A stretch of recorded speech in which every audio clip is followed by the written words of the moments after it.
Welcome to the Thundercloud. We've got we've got a little bit to go over, but we've got a lot to go over at the same time. So before I get things started, I'm just gonna set up camp here. We have gotten rid of our 2 minute warning, like I say every fucking stream. So basically, I'm just talking to kill dead air until a couple of viewers get here, and then we'll take care of business. Because I understand that some people aren't a big fan of the 2 minute warning, and they just want to join in and hear some motherfucker talking and spewing venom and all that good fucking shit there. So we've got basically three items to go over today. One is going to be the Blue Jays signing Kazuma Okamoto to a 4 year, $60 million contract. The other is going to be, obviously, the Buccaneers and how they did against the Panthers. And then finally, we're going to look at what happened between the San Francisco 49ers and the Seattle Seahawks. And then we're going to probably go over what the Okamoto signing means for the Blue Jays. So we are going to do that. What it means for like the next move. And then we'll wrap it up. We'll tie a bow on this son of a bitch. We'll tie a bow Bichette on this son of a bitch. And we'll talk about predictions for tomorrow. My predictions tonight, they went all right. I'm not meaning to boast or anything like that, but they went pretty damn good. Yeah, I think I've been pretty much on par all year. When you're doing this cover the spread shit, it's extremely hard. It's not even necessarily easy to fucking pick like who's gonna win a goddamn match. If I'm being honest with you, but it is what it is. So just give me a second here. We do have our official sponsor, Bud Super Light, 2.5% alcoholic beverage. Only has fucking 40 fucking. Can you believe it? It only has 40 calories. So I've been switching it up from JR Dry Ice and James Ready, and I've been drinking the Super Light Bud. Nah, fuck that. We're still drinking the 6%. We're still bringing the fucking heat. James Ready Dry Ice for life with the Thundercloud. That's all I gotta say. That might not make any sense to any of you guys listening. It is an inside joke with our wrench in the trench, the platinum wrench, Mr. Sage. And he agrees, James motherfucking Light. Yeah, their light beer is 6%. Do you know what's kind of fucking crazy? There is a dry ice beer, Sage, and I'm telling you. So, have you ever had a Bush Ice? A Bush Ice is like a 6%. I think they started at 5%. I might be wrong. And then they kind of pushed it to like a 6% beverage. Then these motherfuckers are like, all right, we're making black ice. We're making black ice. So they make a fucking 8 or a 15 pack of fucking 8% beer. I'll tell you what, man. You wouldn't think that 2% difference would make a fucking big deal. You're going to feel fucking trashed as fuck drinking that fucking 8 pack. That's all I got to say, man. There's a bit of a difference there, man. There's a big difference. They will be our secondary sponsors. Sage says, I'm not really a beer drinker. I'm more of a Donair sauce connoisseur. You know, hey, not everyone can handle the Donair and the beer. Not, you know, you have to be a special breed to handle both. You need to be a super heavyweight champion for that. So you're kind of like a light heavyweight, you know, light heavyweight champion. That's okay. There's nothing wrong with that whatsoever. Absolutely not. But you know, I like to have a Donair in one hand and a fucking black ice in the other, and I'm just living the dream, man. It's probably not gonna bode well for me. I'm probably gonna fall down and never get up again at one point because of the beer and the Donair. But that's the risk I'm willing to take. Sage says opinion might change if you guys had some JRs here, though. You know, when I was in Ontario, the one thing I noticed was two things when it came to your alcoholic beverages. One, far cheaper than here. Two, It's all tall cans. It's all tall cans. So, I was like, oh, instead of buying an 8-pack, I need to buy a 6-pack. I'm like, oh, motherfucker. There's these singles. There's the Halstons that cost like fucking $4.50 to $5 here in Nova Scotia, and I can get them for fucking $3.04. Holy fuck, man. It's probably a good thing that I don't fucking live there, because, I drink enough as is. I'd be drinking a lot more, I feel like, there. It was just the LCBO just down the road on Lakeshore Boulevard. That's all it was down there. And man, it was not expensive, man. I maybe it's just because the Nova Scotia prices are jacked up so high, because they're, I don't know if you guys are or not, but we're unionized here. So we're absolutely unionized, and it's to the fucking teat, man. It's to the fucking teat.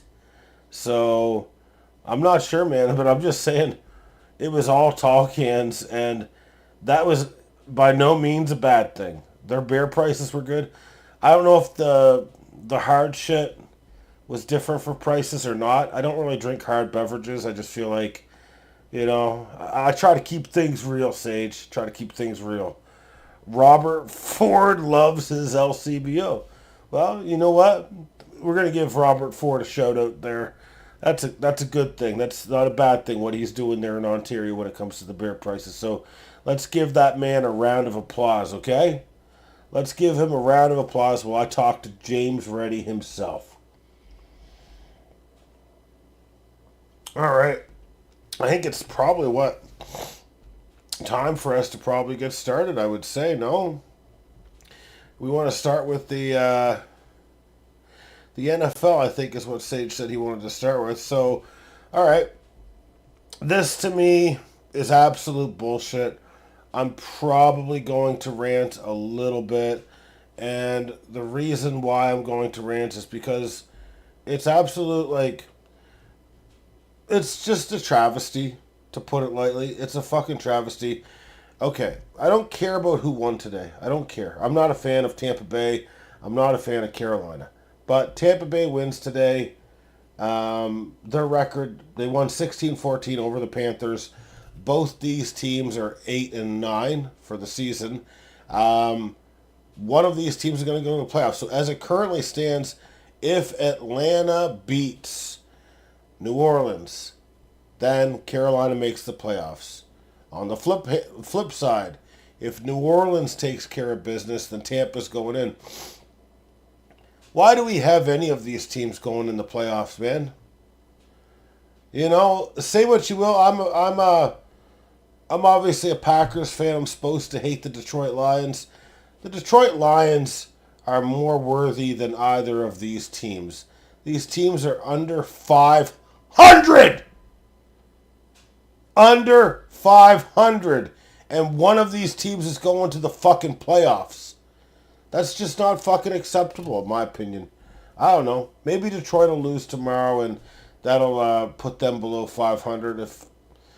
But it's still, man. It's just fucking bullshit, man.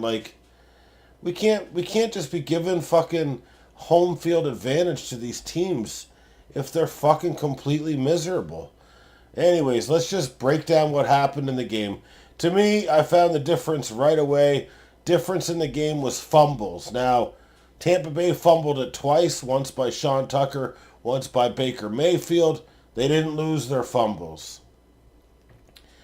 However, for Carolina, Rico Dowdle and Tet McMillan, they both fumbled and lost theirs. Bryce Young had one fumble. It was not recovered. So, I don't know.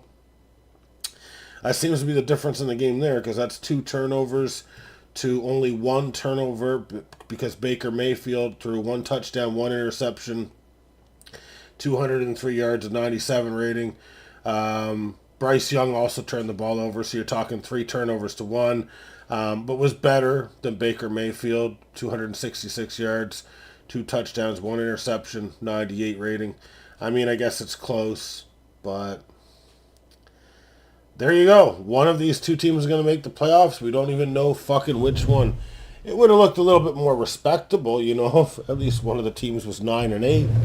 would have looked a little bit more respectable. But man, teams making the playoffs and having home field advantage with fucking 8-9 records. The only time I know that this happened before was, I believe, in 2010. It's either 2009, 2010. The Seattle Seahawks. I think they were 7-9. So they went 7-9. Marshawn Lynch had a day against the New Orleans Saints. They actually won a fucking playoff game. I remember that. That's the only time I know. There's other times I know, but it's just disappointing to me when a team under 500 makes the playoffs. There's no way around it. It's just the way. It's, to quote Ray from Trailer Park Boys, it's just the way she goes. I did get the pick right. I did say Tampa would win. I did get it wrong in the sense I said they'd win by 3 or more. So that's why cover the spread is incredibly difficult. They're usually spot on. Now, the odds makers were not spot on when it came to the Seattle Seahawks going up against the San Francisco 49ers, because 13-3 ball game in favor of the Seahawks. They do clinch a first-round bye. They're going to be a tough out. This is the team I wanted to see win. I actually wanted to see the Rams as the 1 seed, but I did not want to see San Francisco. They've got a bottom 4 pass rush. Their defense is not very good. I'd say Brock Purdy is inconsistent, to say the least. Their running game has been a little bit inconsistent. They're banged up. We know that.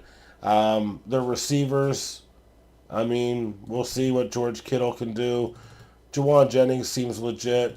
Christian McCaffrey, obviously pretty legit. But we don't know what's going on with Trent Richardson. Or not Trent. Trent Williams, sorry, man. Why the fuck am I talking about Trent Richardson, the fucking bust that the Colts traded for? Sorry about that. I do apologize. But San Francisco 12-5 exceeded expectations for me this year. I really thought that they would be definitely below 10 wins. I certainly thought that. They get it done, I think, mostly because of Kyle Shanahan and some good coaching, and they do have some pieces as well. But Brock Purdy was really quite miserable tonight in how he performed, which I know is eating away at Sage's heart. Threw an interception. The interception that he threw wasn't that bad, in my opinion. So the interception was a red zone interception. And it was actually when it was in the fourth quarter, when the game was still kind of competitive there. And the ball got tipped. You know, he was throwing it to the right. Ball got picked after the tip because McCaffrey couldn't. You know, he was expecting it to come in, not go out, that sort of thing. So these things happen, but a 65 rating for the night, only 4.7 per average. Throwing the ball, only 127 yards passing. Not very good. Running the ball tonight was definitely hard for San Francisco. 53 yards on 12 carries. To me, when I kind of look at things like Darnold, when Darnold doesn't turn the ball over, Darnold is definitely going to have a good chance at winning the game. He can throw the ball down the field. He's got options that he can go to. They're a good team. It was 20 for 26, 198 yards, no touchdowns, no interceptions, a 98 rating, 7.6 per throw. So that's a pretty good game. Because if he has a touchdown in there, you know it's boosting up to like a 110 or that sort of thing. Kenneth Walker had a huge game, 16 carries, 97 yards. The big one for me was I think it was a 3rd and 15. It would have been like a 3-0 when it was like a 10-3 ball game, that sort of thing. But he ended up running like 19 yards on a pitch play or something like that. And it turned out to be pretty big. They went on not a touchdown score, but they got a field goal score. Now, Jason Myers tonight, he needs to get his shit together. He missed a 43-yard field goal, as well as I don't know. It looked like a 30-yarder to me. It looked pretty easy. Fucking clunked it off the fucking uprights.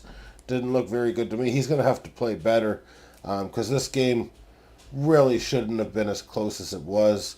You're talking should have been like a 19-6 ball game or something like that.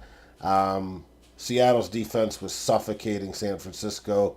Um, the fucking run defense for San Francisco must scare San Francisco fans because we only just talked about Kenneth Walker who had the 16 carries for the 97 yards, but Zach Charbonnet had 17 carries for 74 yards.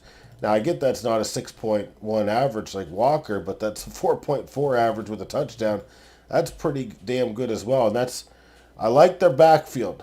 The backfield checks off for me in the playoffs. Sam Darnold fucking checks off for me in the playoffs if he can avoid the interceptions. Receiving the ball, I'm not sure they have enough on receiver overall. Now, of course, I love Jackson Smith and Jigba. He's great. Everyone knows that. We like kind of what Kenneth Walker can do, but he's not a receiver. Cooper Kupp, not a big fan of him, not sold on him. Rashid Shaheed, I mean, I'm not super sold on him. So I've got some question marks with their receiving, but you do have a receiver who, just caught close to 2,000 yards this year. So that's definitely going to help. But to me, receivers something they need to look at in the offseason because they're the number one defense against the run this year, yards per carry, and they are also very good against the pass, too. So Seattle's definitely headed in the right direction. First round bye, like I said. Really looking forward to see what they do in the playoffs because they're going to be a tough out. And if the Packers are going to win the Super Bowl, they're going to have to go through them in round two. So we'll see if it happens. I have a feeling if things go a certain way tomorrow that the Packers, I'm going to give the Packers one win this playoff potentially. More likely against Chicago, who actually the odds makers are saying if that happens, the Packers are favored by 1.5 or 2.5, that sort of thing, which I think is the right call by the odds makers. Now, if they go up against Philly, it's tough. That defense can be really tough. But we'll kind of get into that in a second. Now, Sage, before we move forward, I do want to ask, how are we doing this? Are we sticking with football? Or are we going to do baseball and come back to the picks? Like, what's the best way? What's the best way to do this? Just stick with football?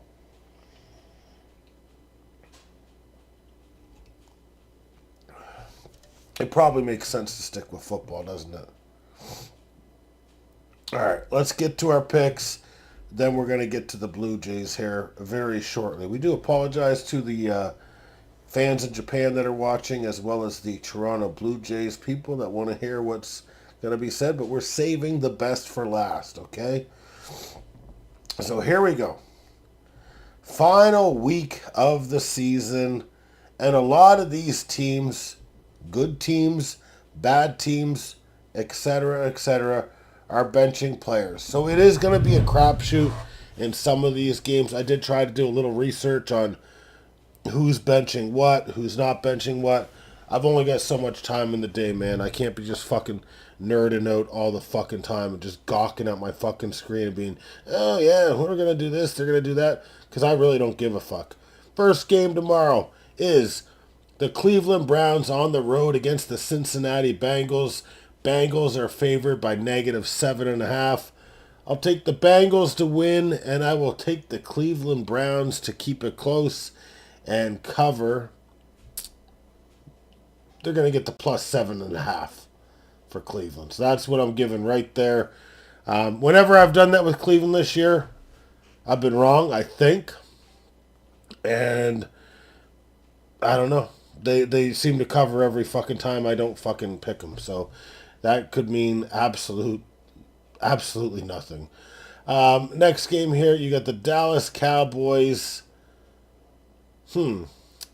Dallas Cowboys on the road against the New York Giants, projected to win by 3.5 points. I will take Dallas to win the game and cover that 3.5 point spread as well. Packers on the road against the Minnesota Vikings. The Packers are going to be resting a lot of their notable players. Obviously, Jordan Love, Malik Willis are not going to play. I would expect Josh Jacobs to potentially not get the nod in this one as well. Receiving wise, I do not think Christian Watson will play. Not sure about Romeo Doubs. On the defensive side, I don't know who we're going to play and who we're not. I think we would be benching less on the defensive side. But this would be a nice game to watch for me. Clayton Tune is going to get the start. And Clayton Tune is a guy I loved coming out of, the 2023 draft, I believe now. It's hard to know. All the years seem to blend together at this point. But I used to pick him up in the PFF simulator with the Packers, honestly, because we kind of needed a backup quarterback at that time because that was before we had made a trade, a few months later for Malik Willis. I think Clayton Tune has some talent, and I knew he was a bit of an accurate passer. I did not know that he was as good scrambling. With that all said, the Vikings are projected to win by 10.5 points at home against the Packers. I believe Justin Jefferson is sitting out of this one, so it's an absolute. It's absolutely hard to predict this one in some ways. Now, I'll say the Vikings win, but I think the Packers plus 10.5. I'm gonna take them to cover. They're not gonna lose by more than 11, in my opinion. We're still gonna be able to fuck around with J.J. McCarthy, in my opinion. And hey, you know what? I wouldn't be overly surprised if the Packers won this game. But they're locked into the 7 seed. They have no reason to play anyone tomorrow. So they're doing what they need to do. Now, the next game is going to be, man, oh man. Because I think Houston and the Jaguars both have a shot to win their respective divisions. Now, I'll tell you who I think will win in a second here. But this is a hard stat line to predict. The Indianapolis Colts are moving off of Phillip Rivers for, I don't know, Riley Leonard or whatever the fuck the guy's name is. The Colts are going to lose the game. I can promise you that. Houston will win this game. Covering 11 points is hard, but I'm going to take Houston to cover the 11-point spread. It's a hard pick for me, but I'm going to just take it, honestly. New Orleans Saints. Now, this one here, New Orleans on the road against the Atlanta Falcons. This is a harder game to pick than you think. Now, when you look at the sports book, people think that the Falcons are going to win by at least 4 because it's at 3.5. But if you kind of look at it, man, the fucking New Orleans Saints have won fucking 4 straight ball games. Granted, the Atlanta Falcons have won 3.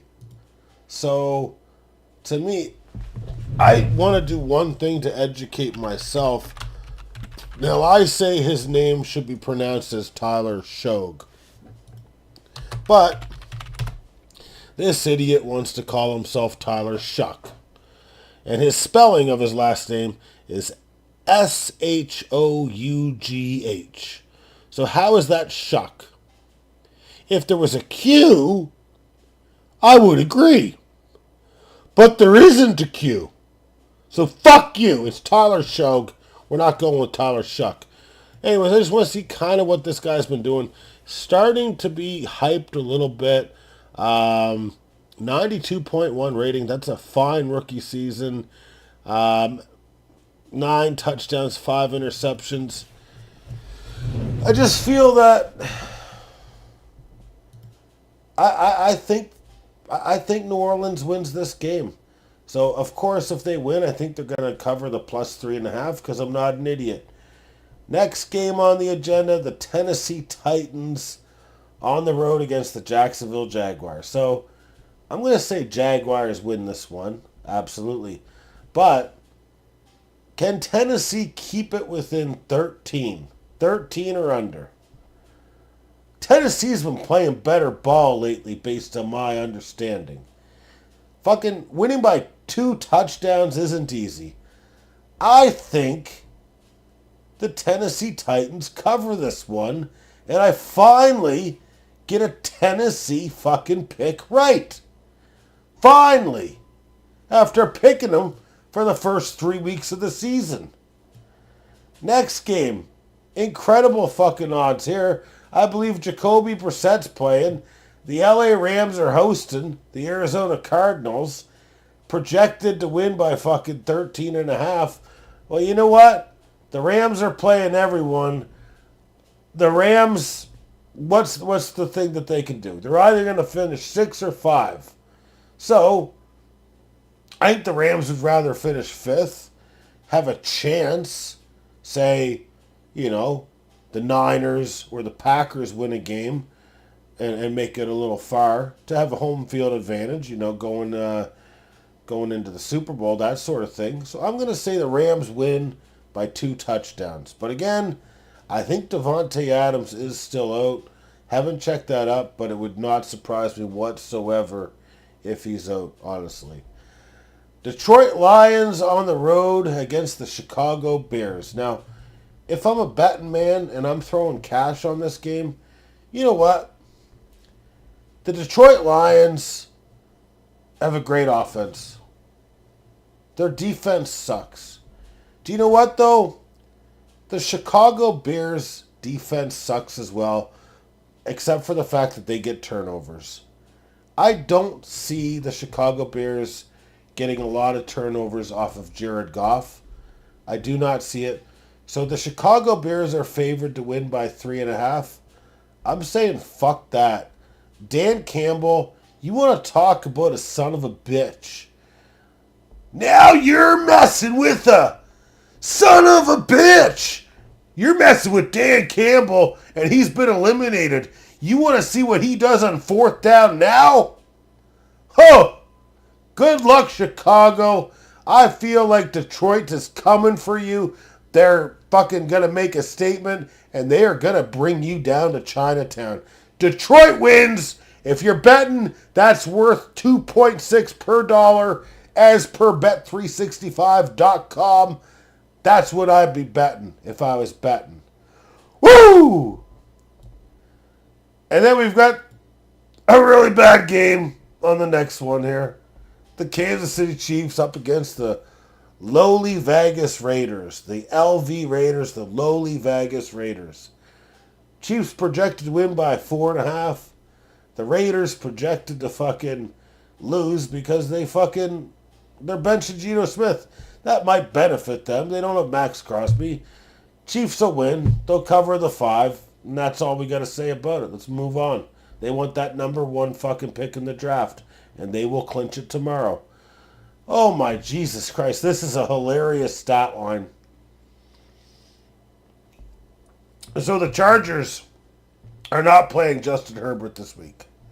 And I think they're locked into their wild card spot, or they don't care about it. They just want to have him right, for the playoffs, which to me, it actually does make sense there. But it's just weird when you've got like a competitive team like the Chargers projected to lose by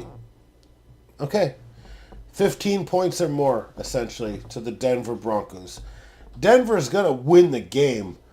I don't care who the fuck's playing quarterback, man. Well, maybe I do. Let me think about this one, because that's a big cover, man. Like, I don't know. I got to Google who their backup quarterback is. Who is the LA Chargers backup QB? I know Marion Hampton's not playing either. They've got Trey Lance going tomorrow. Interesting. We were just talking about Trey Lance last week. All right. I'll take the Broncos to win by 15 or more. No! No, their defensive play. Oh, this is going to be fucking hard, man. Sage, I projected Dallas to win earlier. I projected Dallas to win.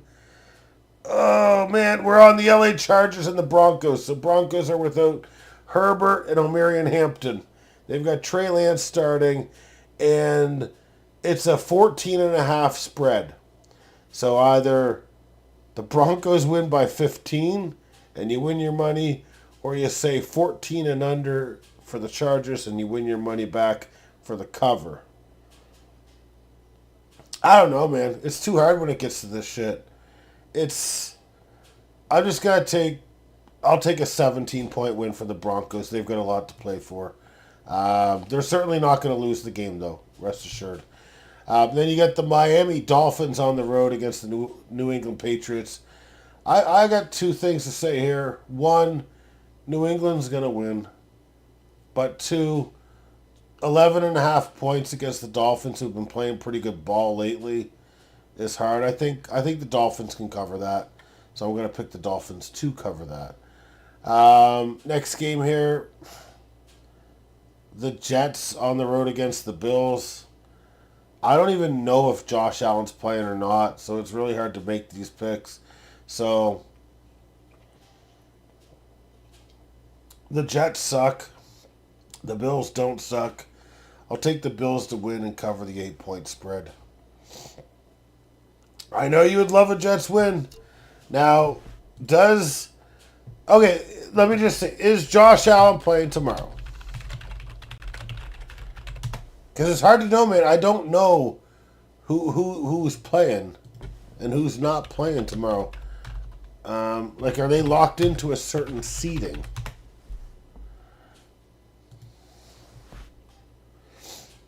Yeah, Josh Allen's playing tomorrow.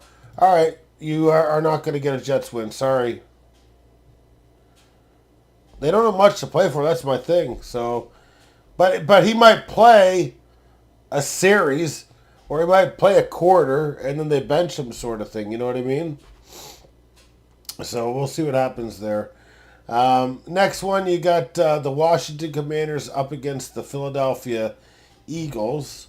Jalen Hurts is not playing. I'm pretty sure that Jalen Hurts will not be playing tomorrow. I don't want RotoWire. I'm pretty sure Jalen Hurts is not playing tomorrow. Why are they not giving me Roto World? Like, fuck off, man. I'm not asking for fucking articles. Every time I try to do stuff on fucking Brave, it fucking pisses me the fuck off.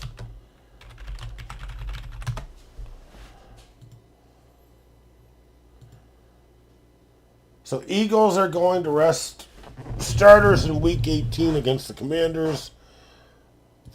Okay. So, yeah, this is weird because the Eagles could get the number 2 seed if they wanted. Tanner McGee under center rather than Hurts. Most starters are rested too. This changes what I was going to pick drastically. Because I thought Jalen Hurts was getting benched. I did not know... I did not know, like, they were benching most of the things. They're favored to win by 5 against the Commanders. I have to feel, man, the Commanders played that good game the other week. I don't know. I think it was against the Broncos or something. Went to overtime, I believe. Then they lost going for 2. I'm going to say right now, there's some guys on Washington that can play. Washington's projected to lose by, 5 or more to Philly on the road. Marcus Mariota is better than Tanner McGee. If they don't have like A.J. Brown, Saquon Barkley, Devontae Smith playing for the Eagles, I got to pick. This is a good upset pick here. If you want to put $1 in to make $2.95, pick Washington. I'm picking Washington to win outright. So that's my pick there. And here is the last game of the season. Potentially the last game of Aaron Rodgers' career. And it comes in the form of a grudge match. The Baltimore Ravens on the road against the Pittsburgh Steelers. because the Steelers couldn't take care of the Cleveland Browns. Now, the Cleveland Browns have a great defense. They have stifled good teams this year. So let's not focus on that narrative 100%. Okay. Lamar Jackson is back, but how good is his back? That's his injury. So when I've watched Lamar Jackson this year, I've watched him a few times. He's not looking nimble. He's not looking crisp. He's not looking like he can actually move very well. I'm actually wondering, obviously I agree, you need to play Lamar Jackson this week against the Steelers if he's healthy enough to play. I agree. But I actually wonder if Tyler Huntley would be a better option this week because he actually can move. He's not a great passer, though. Lamar Jackson looks slow this year, man. I'm sorry. He looks slow for most of this year. He looks extremely slow. T.J. Watt will be back from the Pittsburgh Steelers after having his lung punctured due to acupuncture weeks ago. Obviously, Baltimore's favored to win by 4 points or more. I don't know. Calvin Austin is returning for the Steelers. So they are going to get a boost in their wide receiving room. To me, one narrative if Pittsburgh loses this, so the Pittsburgh's playing at home. One narrative, though, is man, DK Metcalf, what a dumb suspension. This could be a suspension because they would have won last week if DK was playing, no questions asked. He's a mismatch, man. You're talking about 6'4", 6'5", blazing speed. That's what they needed last week, and instead they were throwing to MVS. Now, CJ, I want to ask you a question. Should have DK Metcalf been suspended for 2 games? Because to me, the suspension seems steep. And I don't want to open up a conspiracy theory, but I do know the NFL doesn't always like Aaron Rodgers a lot. And I wonder if they saw that as a way to fuck with Aaron Rodgers a little bit. To me, there was no punch. It was more of a shove than a punch. Granted, yeah, Lamar Jackson did the same thing except worse last year to a fan, but the fan did get his hands on him. Let's see what Sage says. I think it's fair, honestly. There's really no need to be pulling fans' hair for calling them their real name. I agree. For calling them the real name, it is a problem. 2 games, though? Why are we doing 2 games? Why aren't we just doing a 1-game suspension? And apparently, there is a history between this fan and DK Metcalf as well. So we might want to look into the backstory a little bit here, too. Because there could be more to it. I don't know if there is. I just feel like 2 games, 2 games just seems a little much to me. I don't know. It's not like he punched him. It was a bit of a shove, but, if I learn your middle name, I'm going to start calling you that there. We'll see if you rough me up, and we'll see.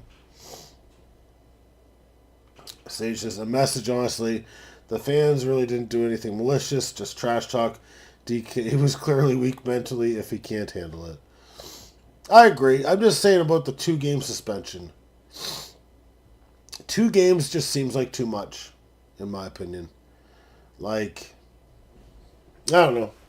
I hope, maybe they consider this next year when Lamar Jackson's wailing on a fan, and he's a repeat offender. It's true, but at the same time with the NFL, man, if you celebrate too passionately, you're getting a fucking 15-yard penalty, and you're getting a warning to be thrown out of a game too. Now, this is different than what DK did. I will give you that. But, at what point are we, when are we going to take the dresses off these players and let them play some real fucking football? You should be able to, if you want, celebrate by fucking throwing the goddamn football through the uprights or, slam dunking the football through the fucking field goal post. We're not allowed to do this stuff. It's unsportsmanlike, is what they say. I think we're getting a little carried away, so let's take the skirts off and stop being little bitches and move off of it a little bit. I don't know, man. That's just my opinion. We're just, I don't know. I don't think 2 games was warranted. I think DK Metcalf is an idiot at the same time, but it just seems like this is the suspension that actually is going to impact something, whereas no other suspension that I can think of has had implications as big as this one.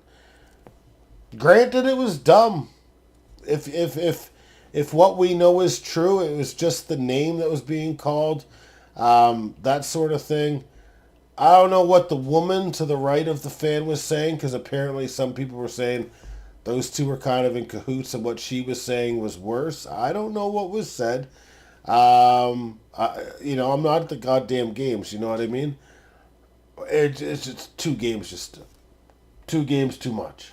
2 games too much. Well, a video of just that point. Basically, was it just that time? We don't know what was said before, before is what would matter, I guess, because he was yanked out of the game later. We don't know what would have been said on anything prior to that, you know what I mean?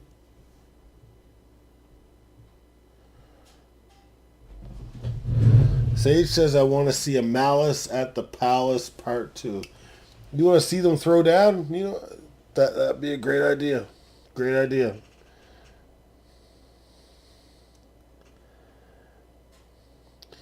Yeah. I mean, when you get paid $30 million a year, maybe you should just fuck off a little bit. He's not. I don't know if he's innocent. I think there's more to it. But I don't know. You can't prove certain things, obviously. All right. Let's actually get to the game. So I'm just saying that that's obviously a huge blow for Pittsburgh. I think we can agree. DK Metcalf's great, running deep down the field or running a post. He's a very limited route runner, though. Let's be real there. But he's a huge deep threat, big body, that sort of thing. Calvin Austin should help, but Darnell Washington breaking his arm does not help. What are the differences between Baltimore and Cleveland? Well, there are many. One is Baltimore is a terrible defensive team. So that's good for Aaron Rodgers, especially since they can't stop a pass. They're better against the run than the pass. So hopefully that bodes well for Rodgers. I'm being biased here as a Packers fan, as a owner of 2 Aaron Rodgers cards that are graded 10 out of 10 rookie year fucking cards. Now, is TJ Watt going to bring a boost? I would hope so. I would think TJ Watt's going to bring a boost a little bit there. Is this Nichols guy back?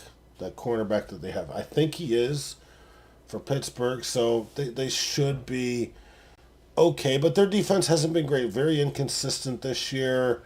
But it's good. You got your best player back, TJ Watt. Great. How is Pittsburgh going to be against the run? Because when you look at the Baltimore Ravens and what they do best is great offensive line work. Patrice Richard or Patrick Richard, whatever his name is, great fullback. He is a game changer blocking. And then, obviously you got Derrick Henry behind that. So you're talking about a lot of power. It's a different type of offense to stop a little bit. I do not think Derrick Henry's going to rush for 200 yards, but he can have a big game. I have no idea what to project. I just feel like if Alex Highsmith continues playing the way that he has been, could be a game wrecker, especially if TJ Watt's able to do anything, kind of clean up the scraps, that sort of thing. I actually think Alex Highsmith will perform better then TJ Watt tomorrow. TJ Watt might end up with more sacks, but I believe it's going to be because of the pressure that Alex Highsmith is going to generate. He's been playing great.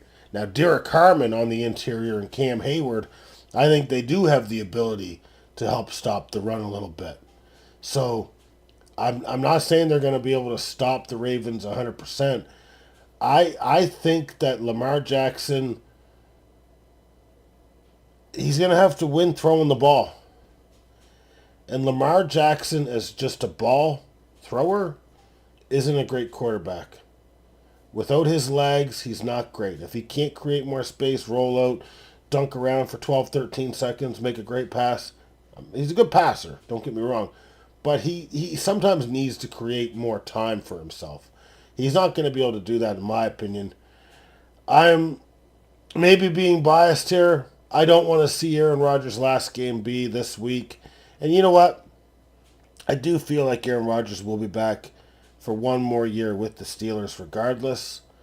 But I want to see one more. I want to see one more playoff game, at least for the GOAT, Aaron Rodgers. So I'm taking the Steelers to win and the Steelers to cover the +3.5.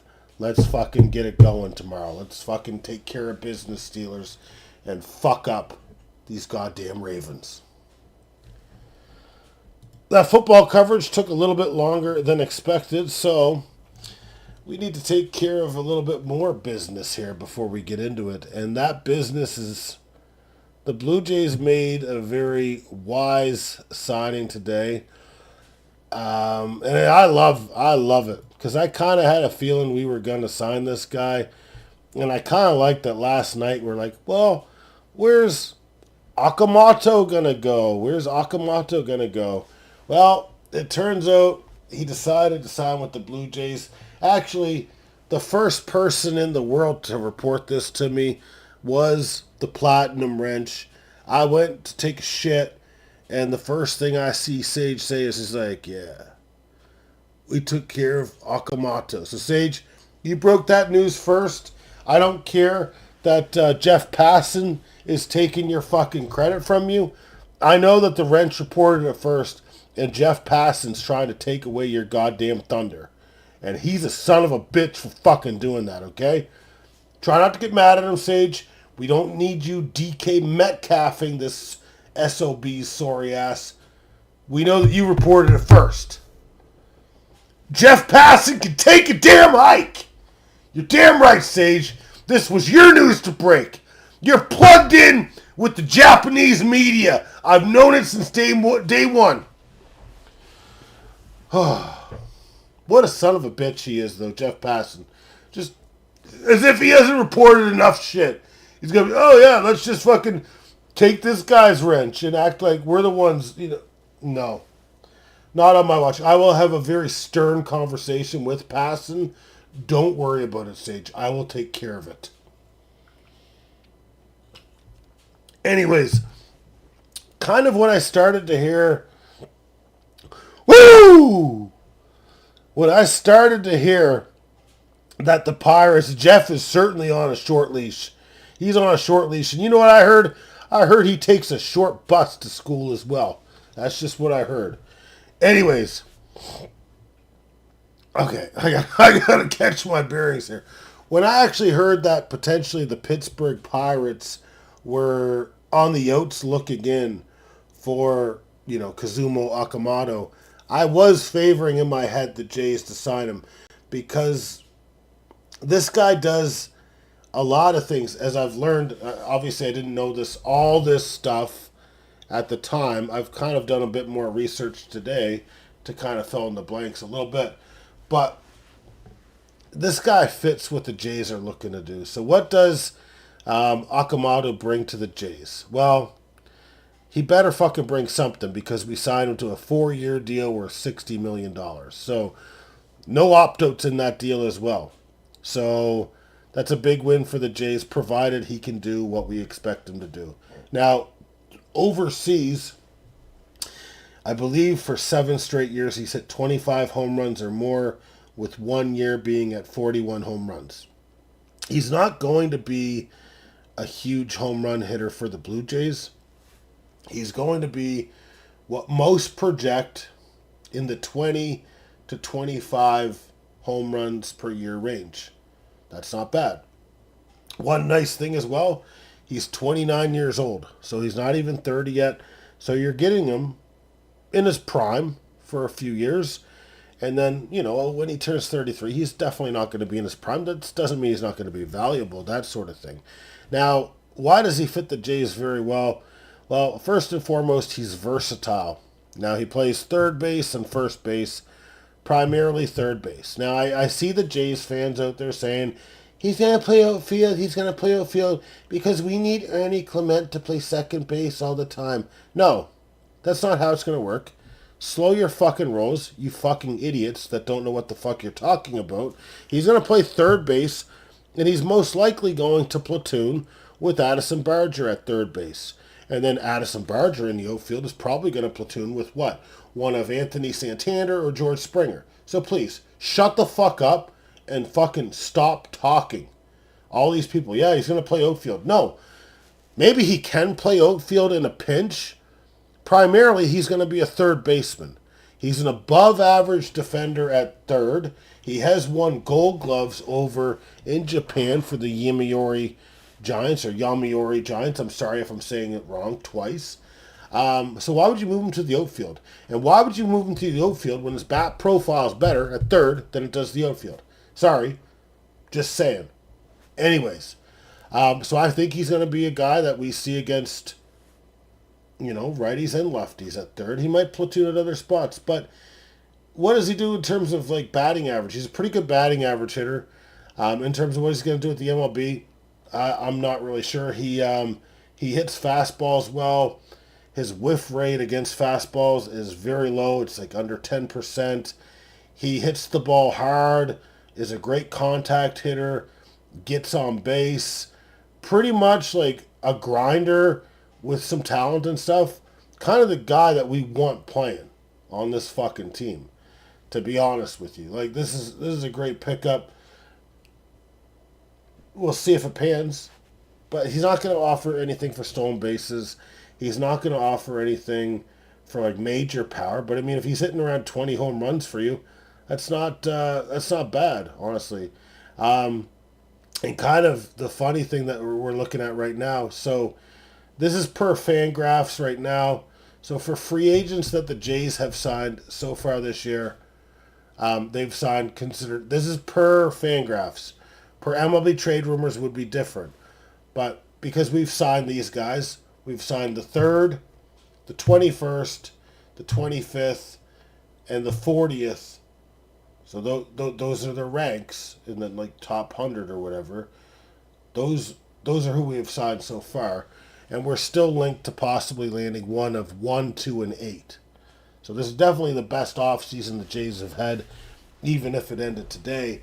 But what does this move, signing a guy that's an infielder, mean for the Jays offseason? I assume they've got one more move. So the one more move, Kyle Tucker, Bo Bichette, or Alex Bregman. So where do Alex Bregman and Bo Bichette fit? Well, basically, it's going to mean those guys would have to play second base. At least Bo Bichette would have to play second base. Alex Bregman has the ability to play third and second, so he's got a bit more versatility in that respect. Bo Bichette can play short, but remember, his defense at short is terrible. To me, Kyle Tucker seems to be what the Jays are hunting. And I believe they're hunting him because he plays great defense. He obviously hits. And he's a left-handed bat. It balances the lineup quite a bit more. I believe that we are going to sign Kyle Tucker. If I was going to bet on those three, I think Kyle Tucker fits us a bit better. But does signing Okamoto affect our ability to sign Bo Bichette, who I would say is the second most likely for us to sign? Potentially, somewhat, but not really, I would say, is my answer. Because if you sign Bo Bichette, He's going to primarily play second base, would be my guess. But then I've got fans talking to me about, well, that means we'd have to trade Ernie Clement. And my question is, why would we have to trade Ernie Clement if we signed Bo Bichette? Let's run around the infield a little bit. Okay. You got Kirk and Heineman behind the plate. Okay, cool. You've got Vladimir Guerrero at first. Behind him for depth would be Okamoto if he gets injured. But Vlad's primarily going to play first base. Okamoto, a day off here and there, that sort of thing, could fill in. Or if there's an injury, that could happen. If we kind of come over to third base, this is if we have Bo Bichette, we would have probably Okamoto playing at third base. And in this respect, if Bo Bichette is playing at second, there's less likelihood for us to platoon Addison Barger and Okamoto at third base. The way I see it going, though, is in order to get reps for Barger, Barger is going to have to play right field as well as third base if we were to sign Kyle Tucker. But in this scenario, we don't have Kyle Tucker. So I feel like Barger's going to play outfield, occasional third, and DH. Okay, so let's move off it. So Okamoto, occasional Barger, occasional Ernie Clement at third base. At shortstop, you would have Ernie Clement backing up Andres Jimenez. Now, Andres Jimenez is not good with the bat. So that's one thing right there. He's going to see at-bats against right-handed pitching. So he would probably be the starter more so than Ernie Clement. But late in games, a lefty coming in or a lefty starting the game, you could play Ernie Clement there as well. And then if you got Bo Bichette at second as well, Ernie Clement could come in late as a defensive substitution, that sort of thing. I feel like Ernie Clement would be like your three, your short, and your second. And who would be more likely to get traded at that point might be Davis Schneider, in my opinion.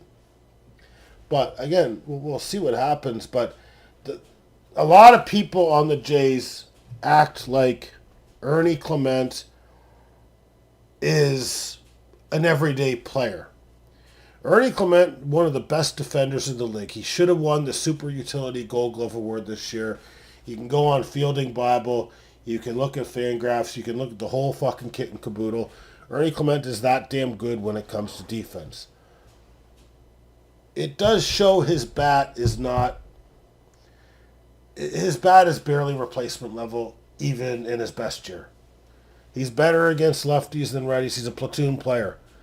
So let's not act like giving him 450 at-bats in a season's a bad thing. And also, Bo Bichette, Andres Jimenez, well, Bo Bichette has missed a lot of time the last 2 seasons to injury. You know, he missed 30-some last year and a lot more the year before that. Andres Jimenez missed some time last year too. So you're acting like, okay, having that depth isn't a big deal? Come on, man. If we're going to connect dots, let's connect dots a little bit better.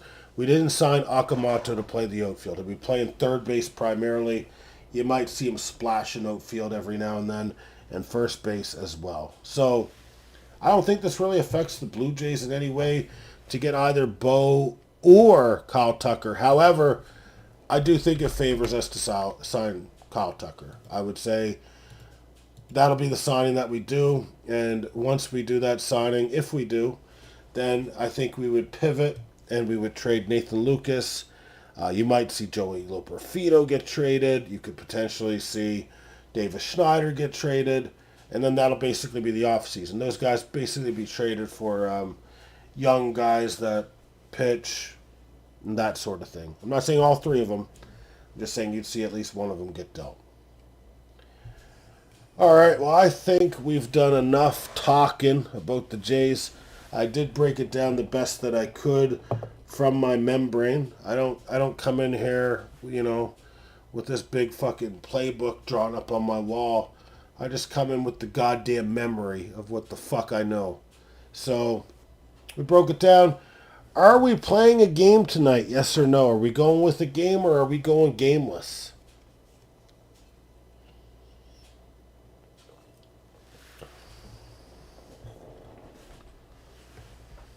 I'll let whoever's here decide. Let me know. Do we want to do a game tonight or do we want to do no games tonight?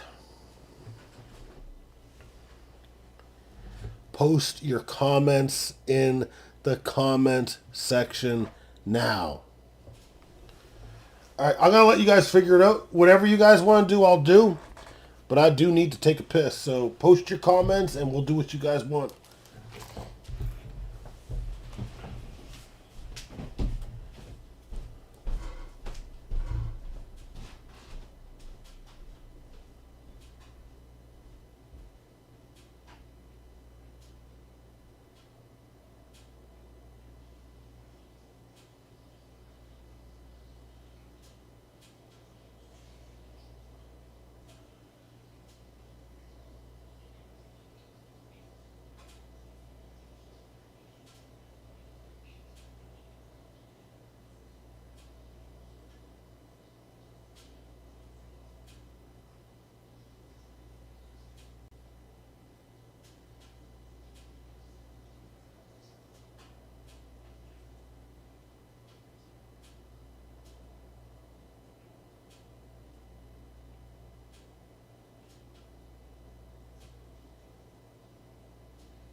All right. Well, I'm going to need an opinion on one other thing because we're going to game tonight. I didn't care what you guys said. I just really needed to piss. Slay the Spire or the Hunter.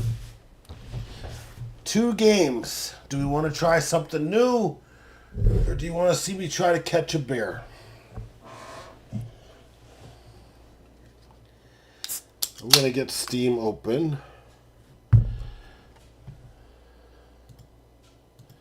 Yeah, I was thinking the Spire too, man. Yeah, no, it's a weird game, man. Maybe you guys can. No, I want to catch one, but we're gonna go slay the Spire tonight. Let's go slay the Spire tonight. Maybe another night soon we can go back to killing bears. I just feel like I've got a better chance at this game than the hunting game, to be honest. I think I broke that down pretty damn fucking good. I'm gonna say it right now.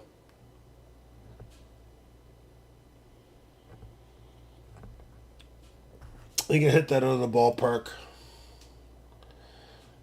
Nobody has been saying that this fucking guy would be signed to play fucking outfield. Alright, let me switch it up here. Okay, what do I gotta do? Fucking properties? Son of a bitch.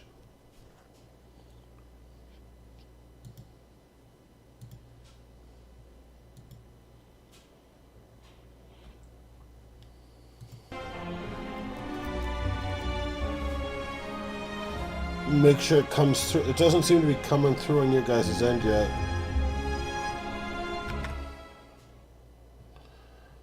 Do you guys see that or no?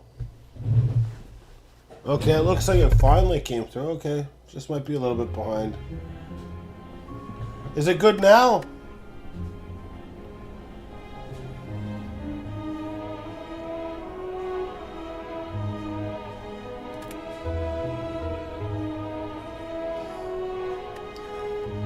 Alright, we're gonna go standard mode. Which character do we want? The Ironclad or the Silent? We're gonna go with the Ironclad. We're about to embark on a journey.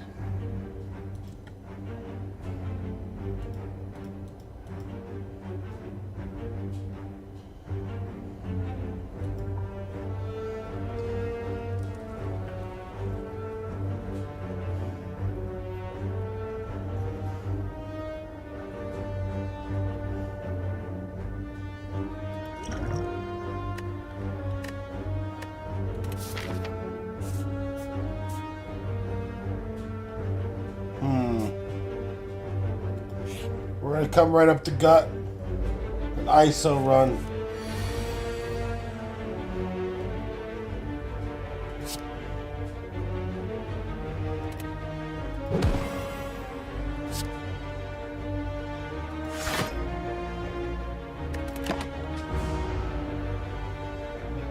Slay the Spire.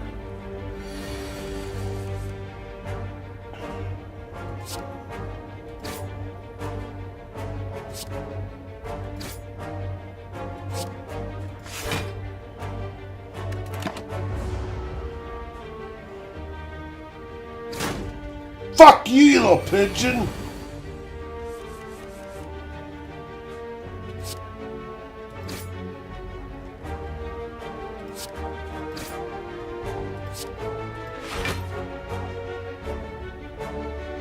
Yeah, whoever's just lurking here that hasn't hit the fucking like button, hit the goddamn like button like Sage said! Holy fuck!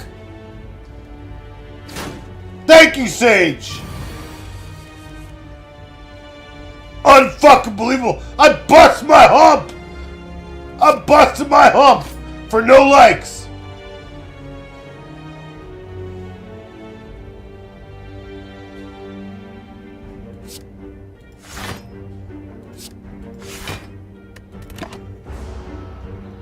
I do this for free! They left! I think they left, Sage! I work like a dog to bring you streams. You're damn right I do. They're gone, Sage.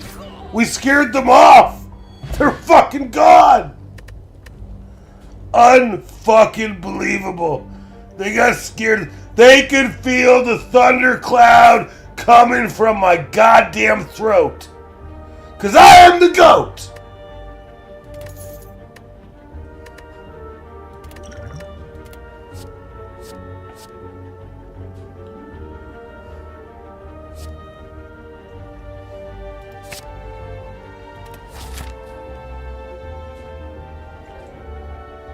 They wouldn't know what masculine is this day and age, man.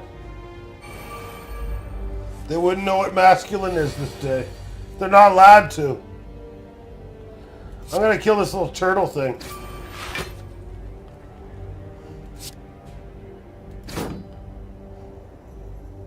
Oh, he's sleeping. That kind of might have fucked me a little bit.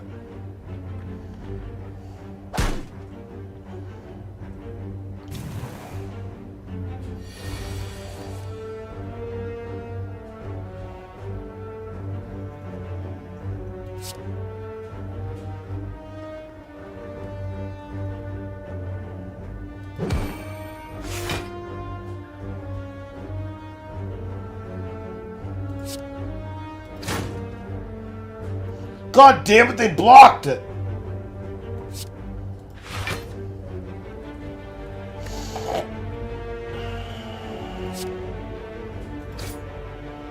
Dead. These little sloths.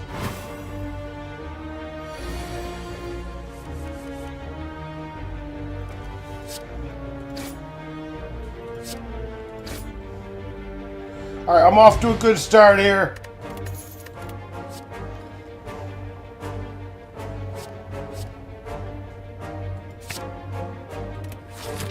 I like the music.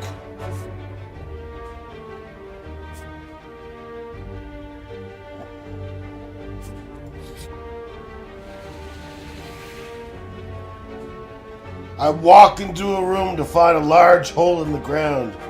As I approach that hole, an enormous serpent creature appears from within. Hello there! What have we got here, adventurer? Ask a simple question.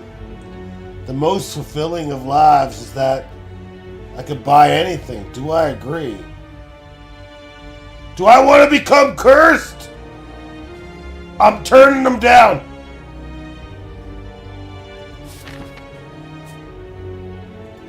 I turn down the serpent. What does this guy want? We meet again. A cheery, disheveled fellow approaches you gleefully. You do not know this man. It's me, Rainwild. Have any goods for me today? The usual. A fellow like me can't make it alone, you know. I eye him suspiciously and consider the options. Lose a skill potion, obtain a relic. Lose 60 gold, obtain a relic. Lose a war cry, obtain a relic. Or attack. I'm gonna let whoever's in here right now, without yelling at you, which of these 4 options would you guys pick? Lose a skill potion, obtain a relic. I don't like that myself. Lose 60 gold, obtain a relic. I am okay with that. Lose war cry, obtain a relic. I don't really like the sounds of that. Or attack. You want me to lose war cry? I guess it's just a card.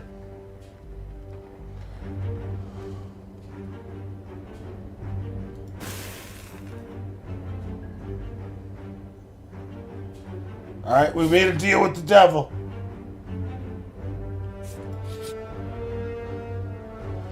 And we got a fight with Jawworm. We're up against the Jawworm here.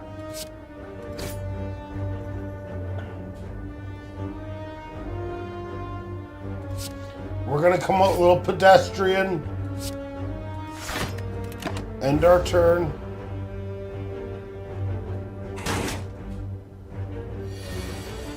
Sage, did the likes go up?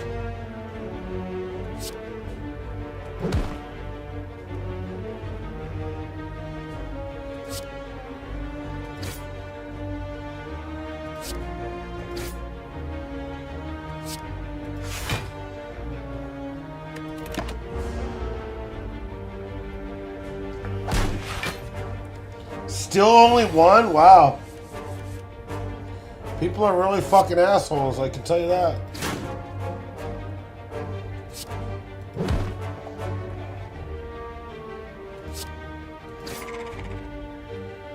How dare they?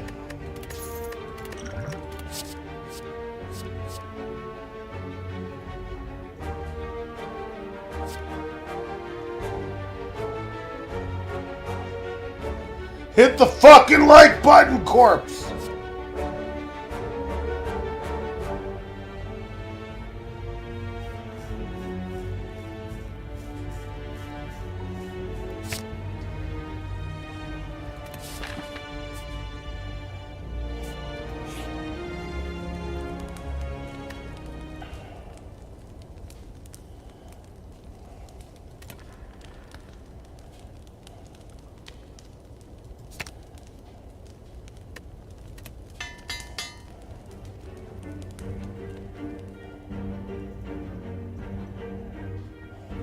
I will not shut down the operation. I will continue fighting for this channel. Oh, I got a bad fight here.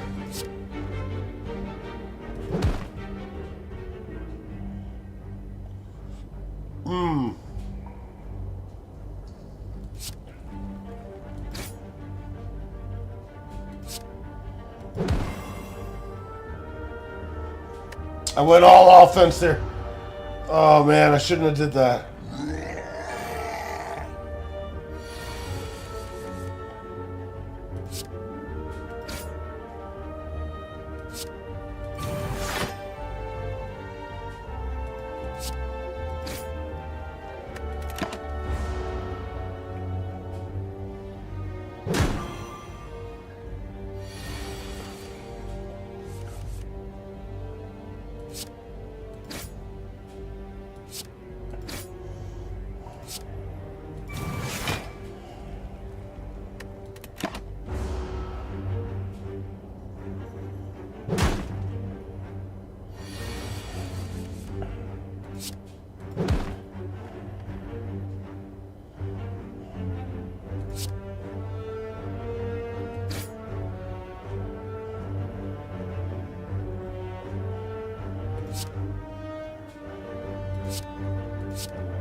This guy must be a little boss here.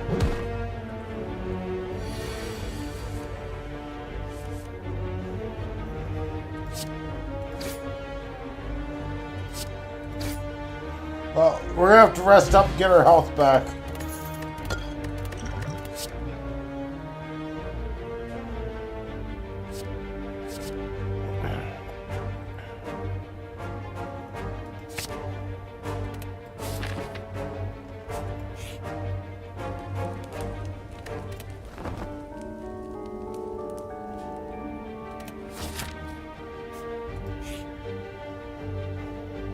What's this? Ah!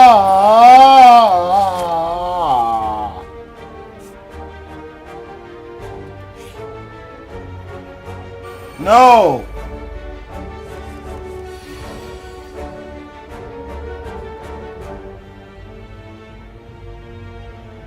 Huh.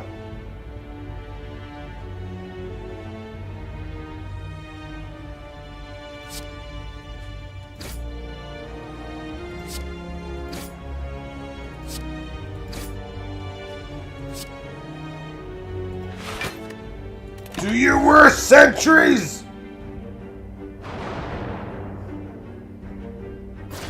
No! No!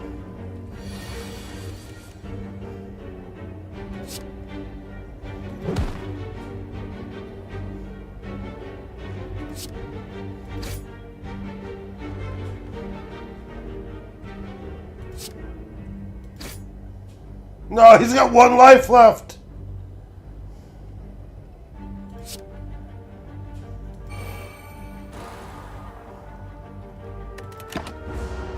God damn it!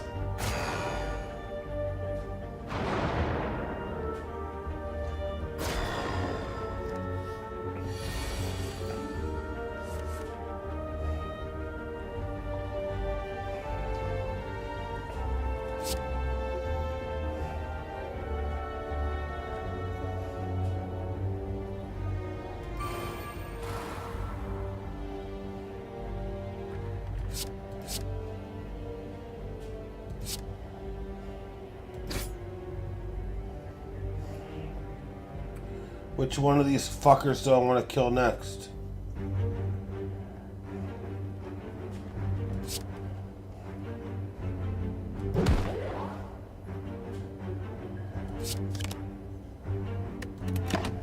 I gotta play a little more defense here.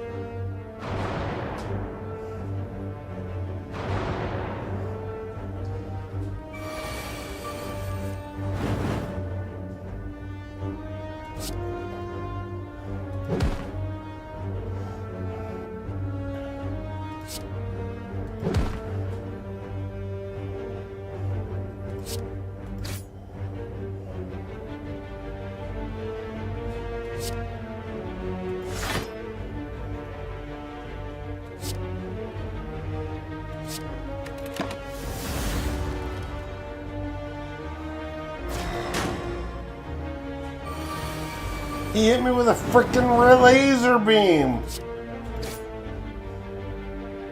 Alright, alright, alright.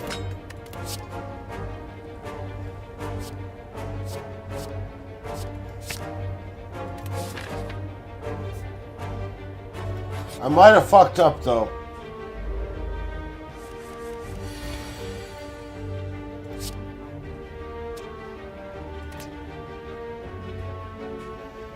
I don't like these guys and their little knives.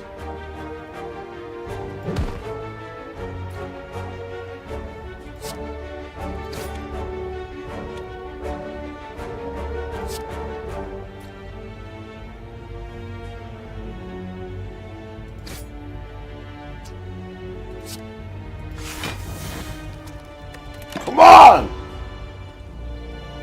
Ah!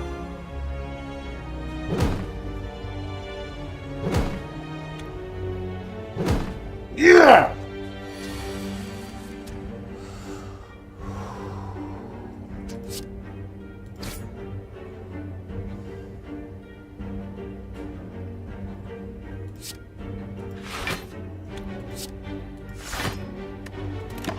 Come at me! I'm a man! I'm 40!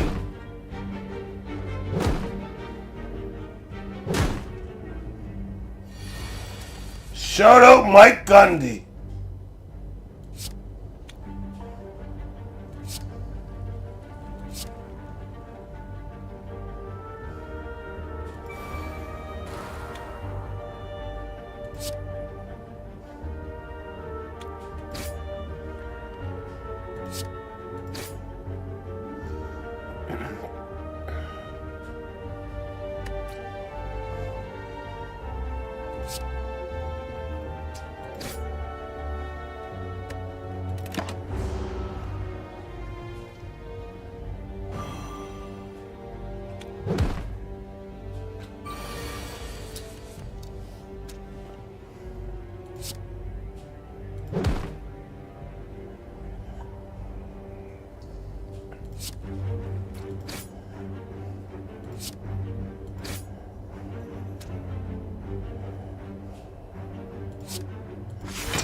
Do you know why I bought this game?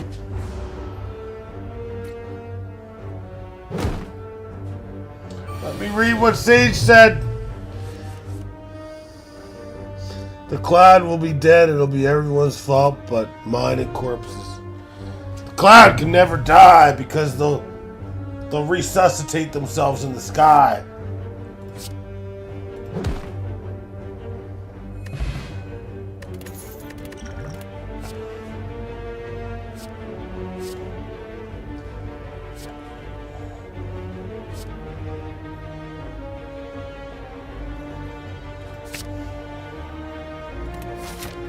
Oh my god.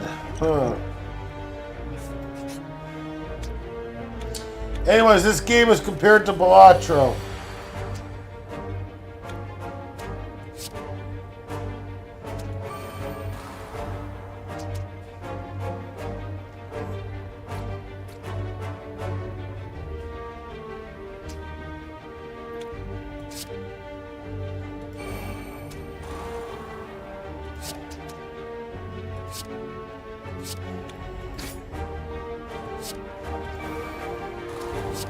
Well, we're trying to stack up on defense here.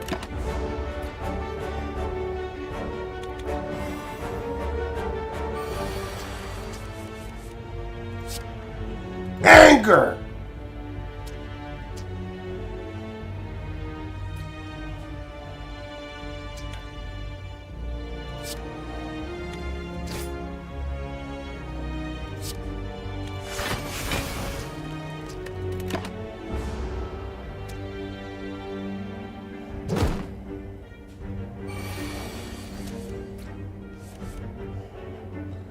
Well, Sage, you said she didn't hit the like button. So it would technically be her fault too.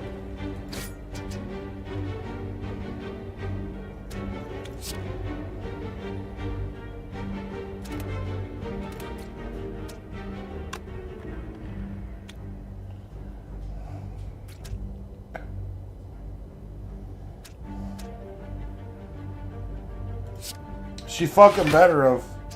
Who was the coward that didn't? Identify yourself now! You know what? I don't want your like. If you're gonna be a little bitch and fucking get offended by me raising my voice at you, go get in the kitchen. Get the hell out of here.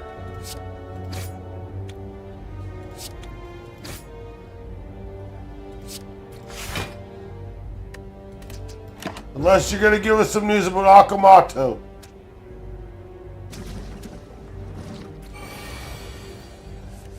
These sons of bitches, man, I swear to God.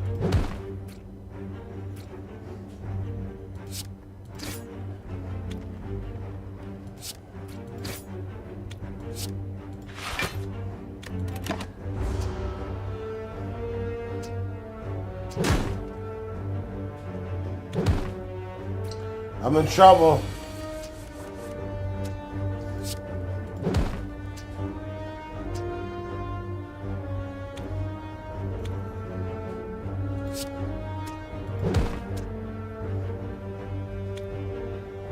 Ah!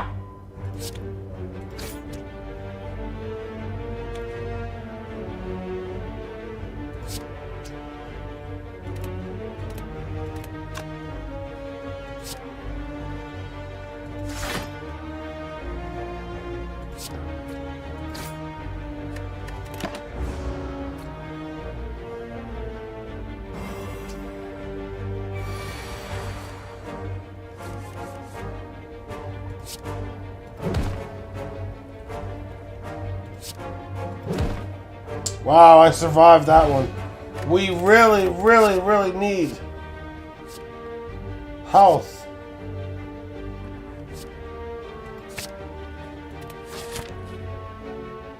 I'm in so much trouble.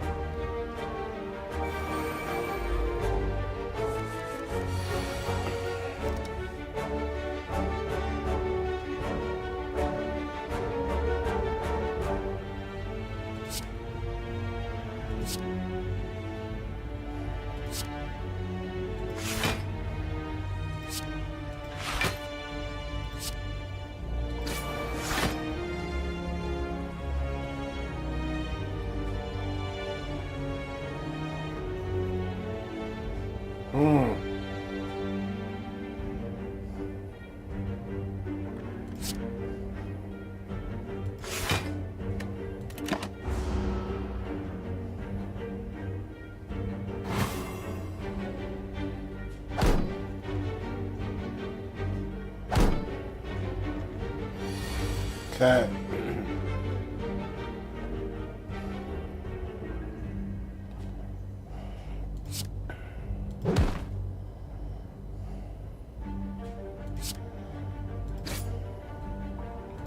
We need to add HP. How do I...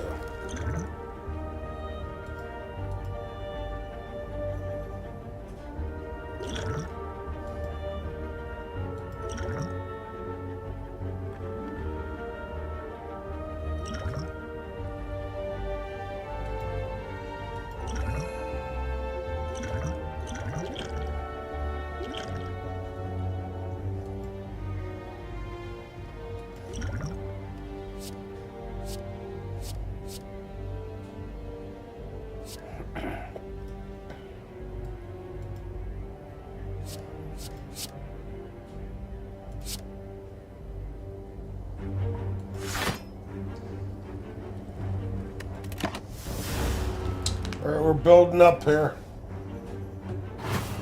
We're getting ready for fucking war.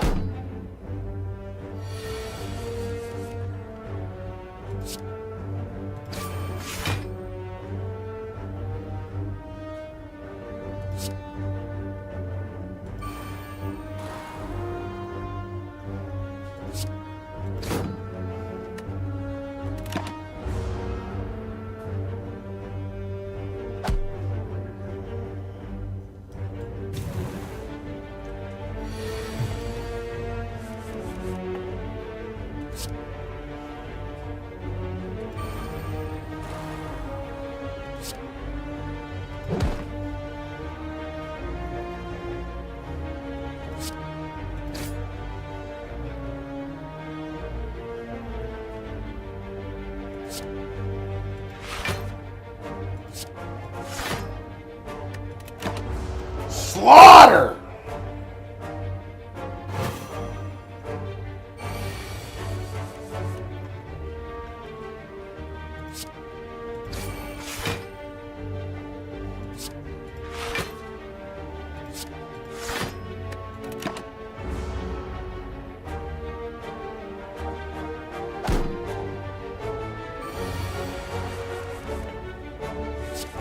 Anger!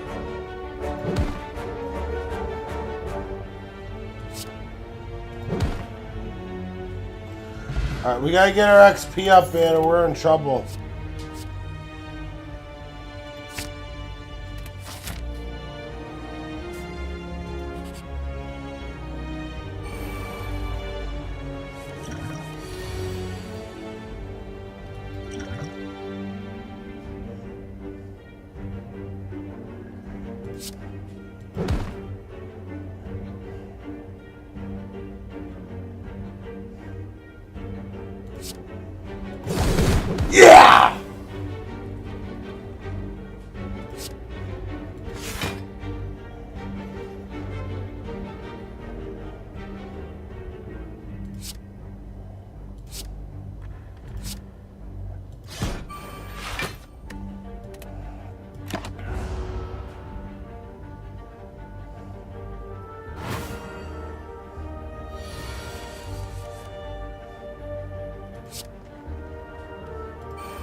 Alright.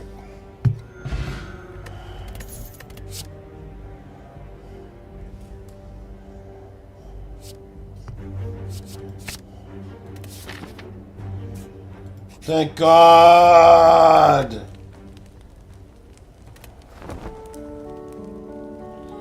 Getting our house back, baby! Are we here? Fucking... No!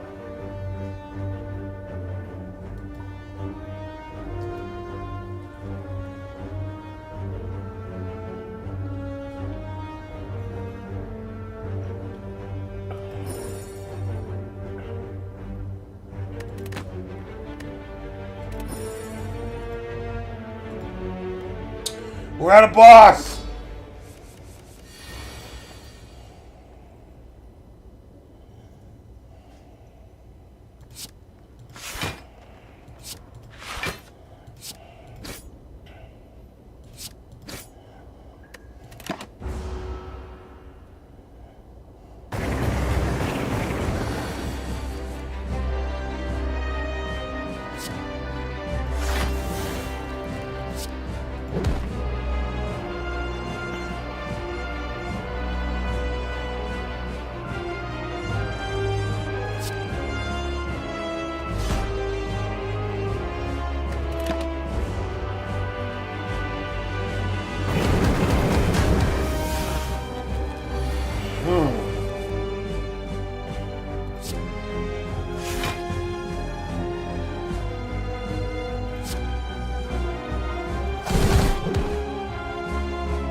Yeah!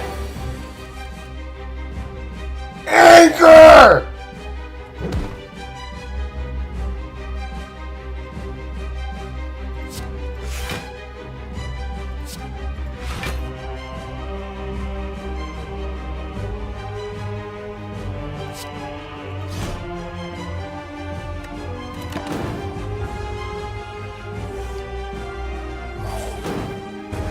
You don't like that, do you stupid fucking seer, or whatever the fuck you are?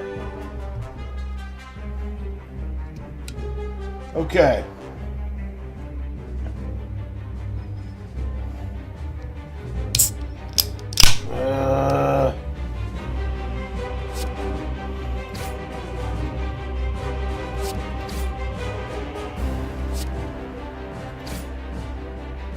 This isn't gonna be good.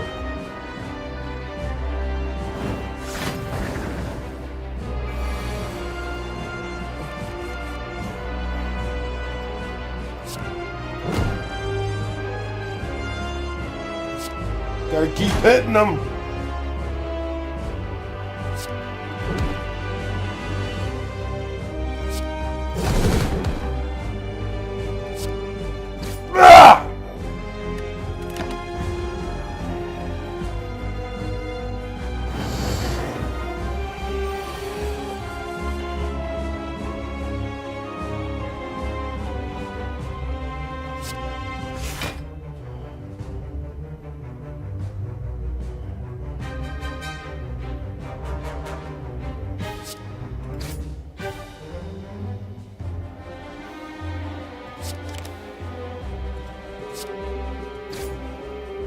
Ah!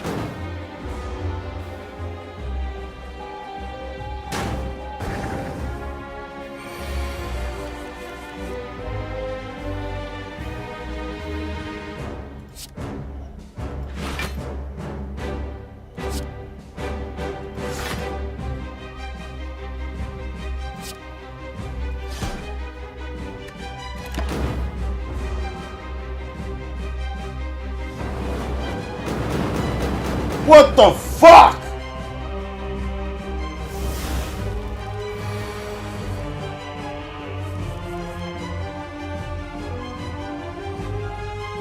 Anger!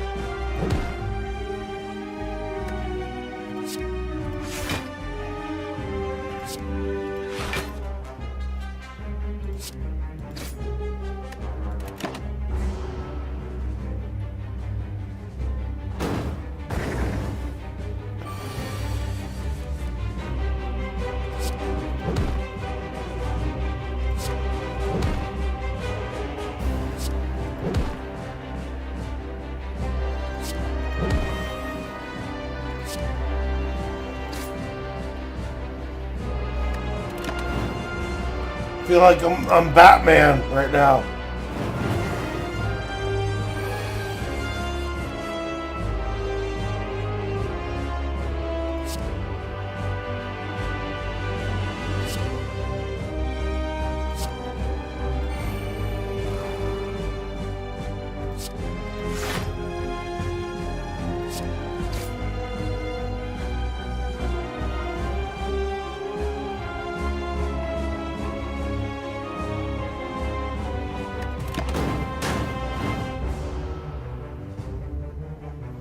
It's fuck.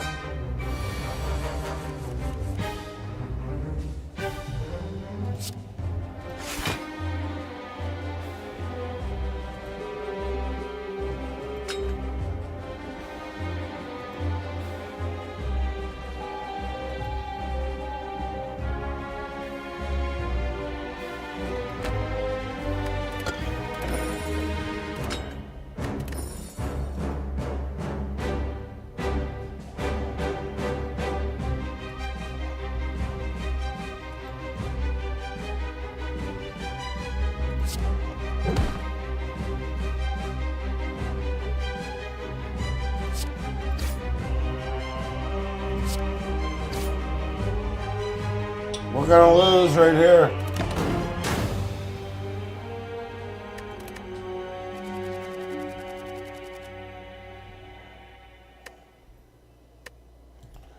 God damn it. Alright, give me a second. I almost beat the... Was that almost the game? What was that? I gotta put some wood on the fire. 1 sec.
I think I did better than I expected there. That was a pretty good fucking run. I feel like I actually understand it now. Alright, let's go. Let's go standard. Okay, let's look at this though.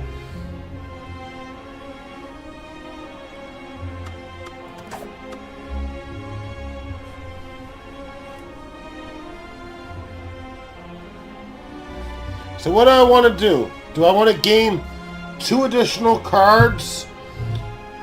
Or do I want to gain 6? No, I'm going with the Ironclad. I'm sorry.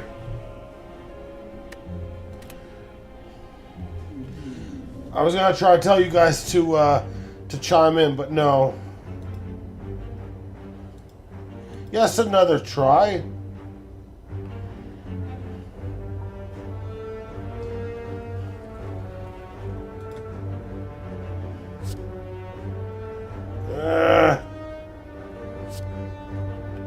Not really sure which one I'm supposed to pick here.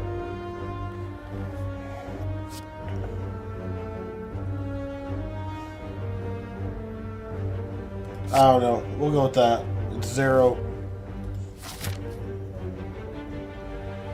Well, I like to start right up the gut, right up the chute.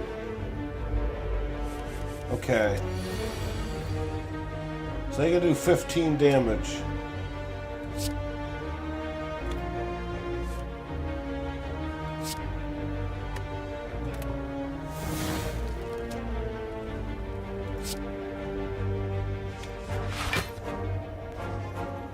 I'm not sure that was the right move, grabbing that 1, but oh well. We'll lose 5. That should be okay.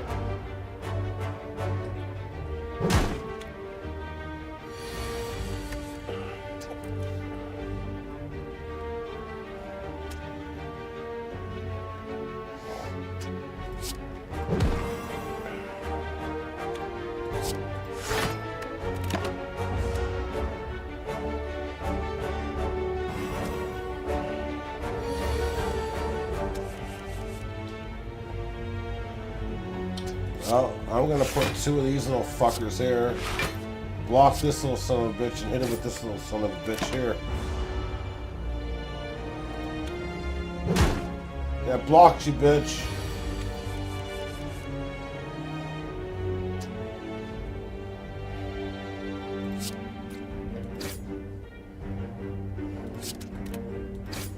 It's time to kill the slop. Look at that. That was a good start. That was a good start. I want to get that anger card though, man.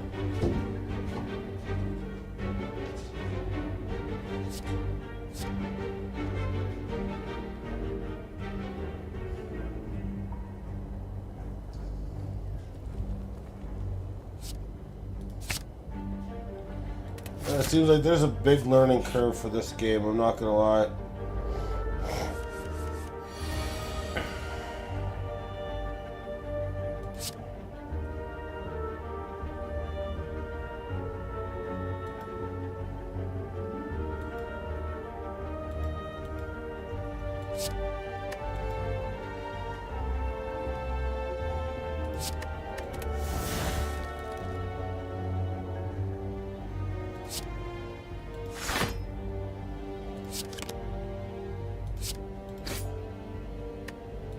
Okay.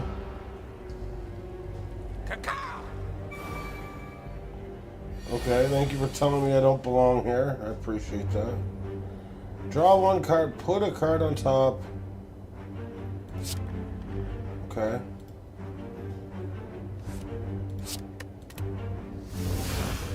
See, I'm not understanding some of this shit yet.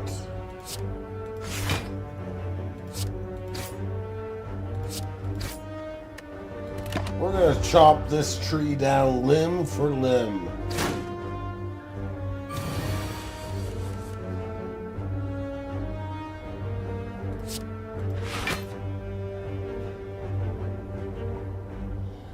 Exhaust 1 card. Okay.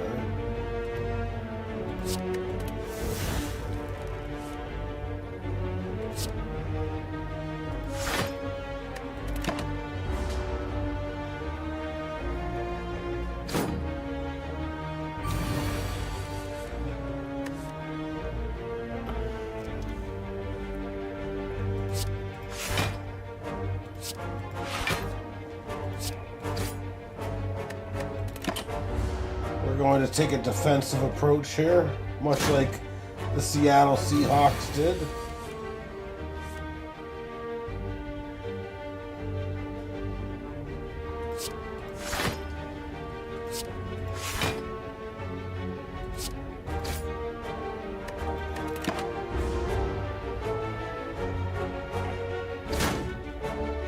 Wow.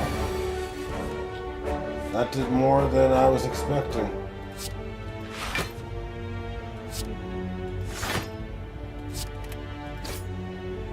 Might be playing into his game plan a bit too much. Seems to get stronger every... Yeah, he's definitely getting stronger.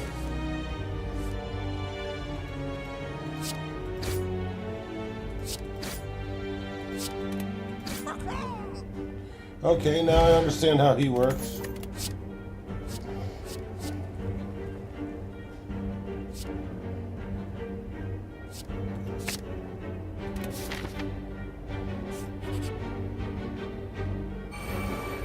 We got two little pipsqueaks here. What damage do they do, though?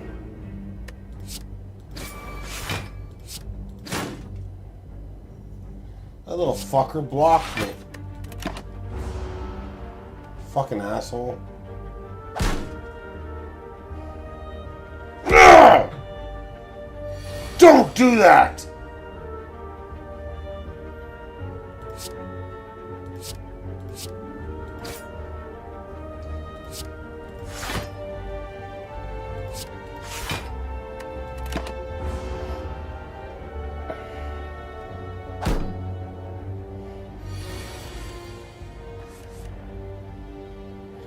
Alright, I'm trying to see the benefit. If you guys can tell me what the benefit is.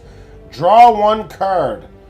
Put a card from your hand onto the top of your draw pile. Okay, so something I would want to use next round is my understanding of that. So I would do this. Then what do I want to use next round, potentially? Do I need to defend by much? I'll just do that. Alright, we'll see if it actually works.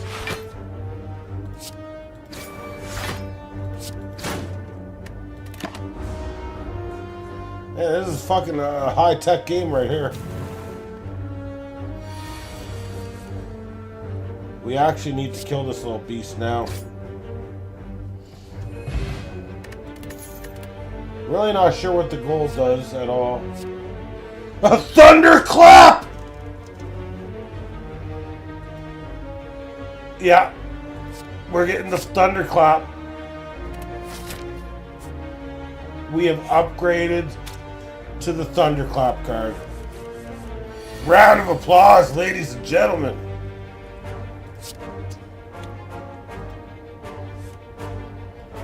That just happened.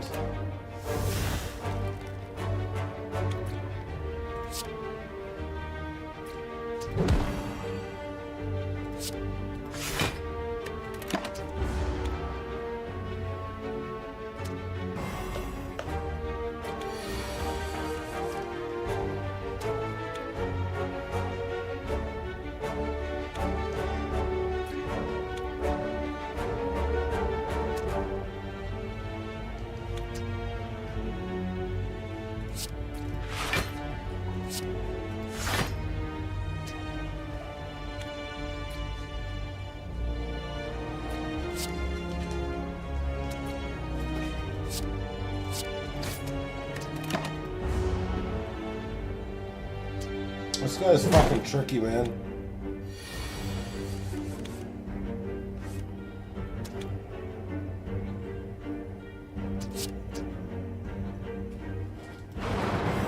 Oh!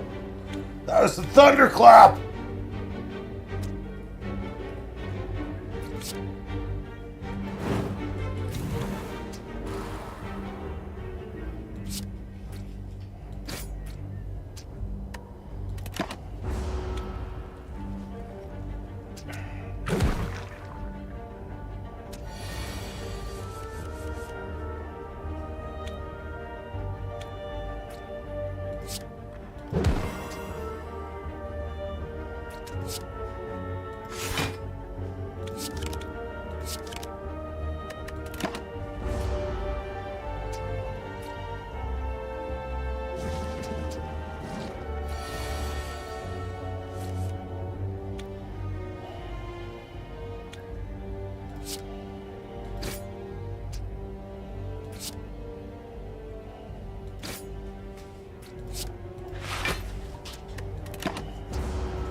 All right.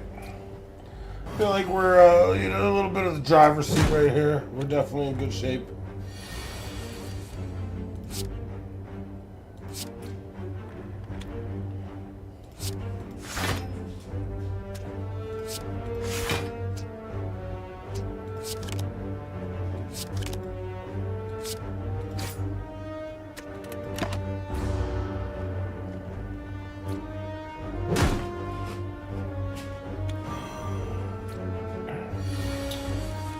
These guys are being fucking jackasses.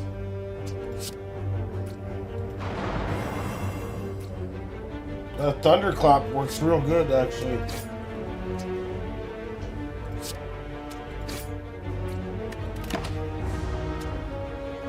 Oh, that's not good. We don't have any protection here.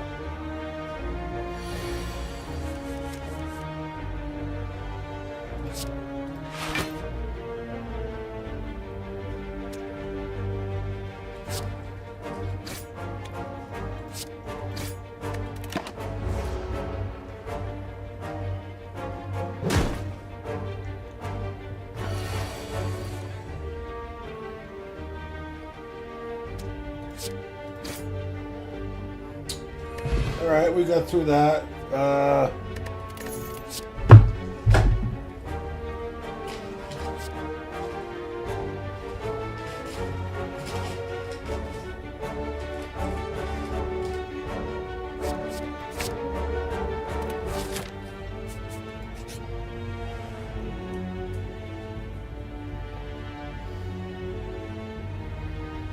Alright.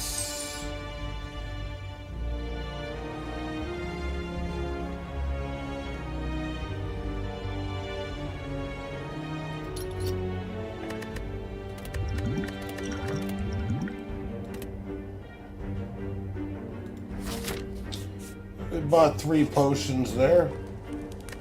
We're gonna rest up like the Packers are tomorrow. Let's proceed.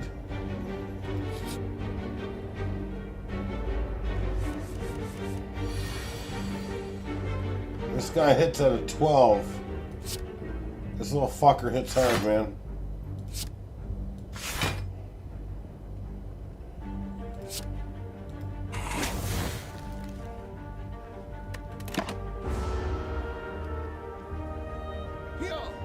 Ah!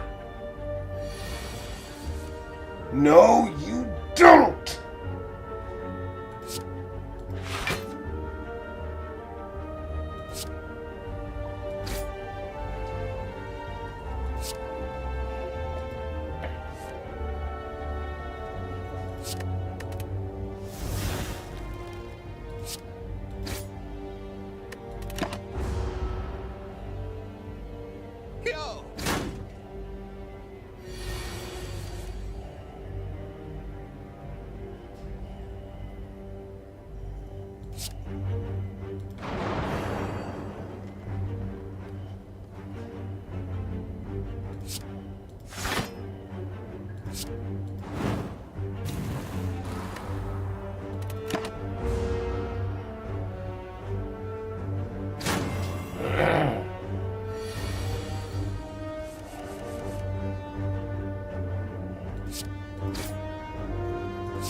This guy's a fucking moron.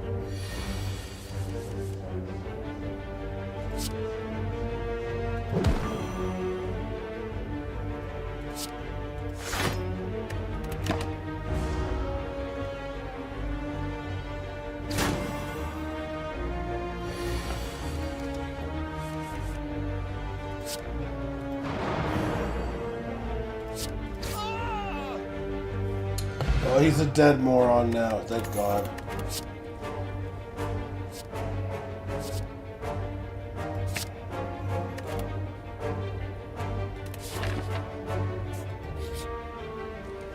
Let's have a rest.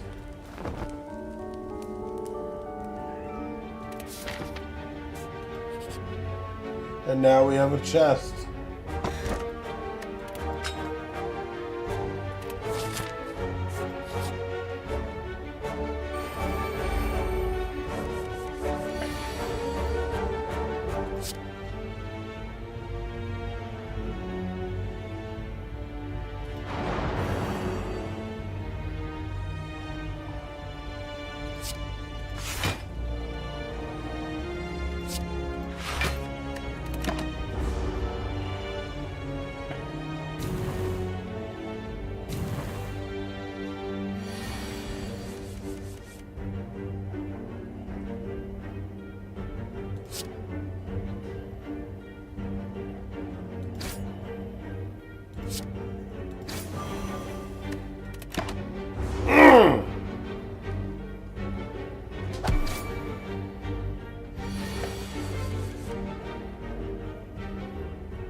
that guy wasn't so bad.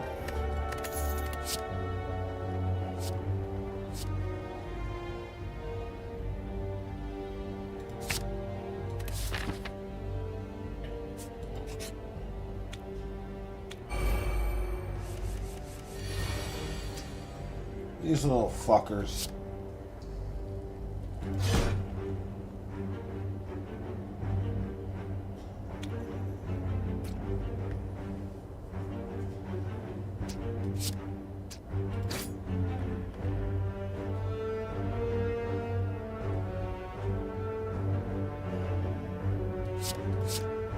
I made a mistake. That's alright though.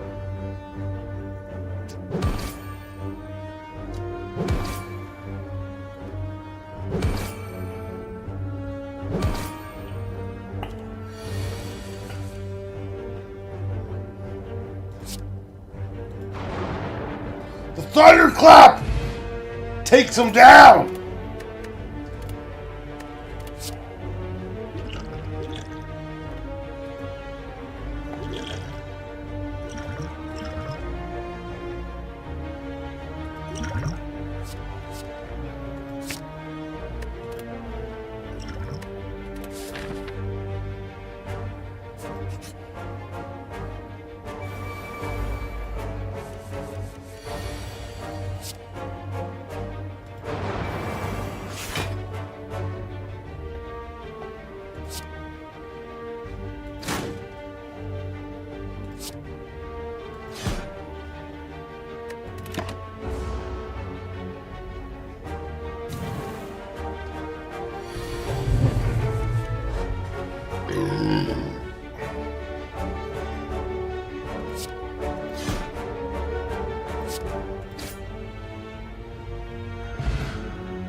She's got a 10.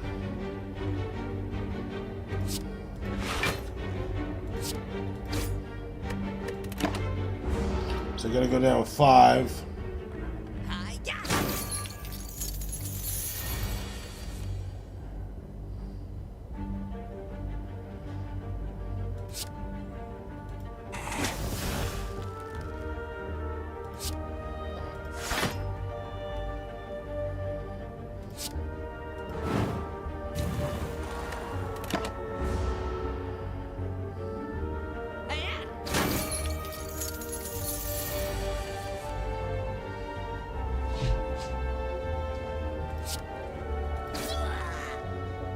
Alright, that worked out.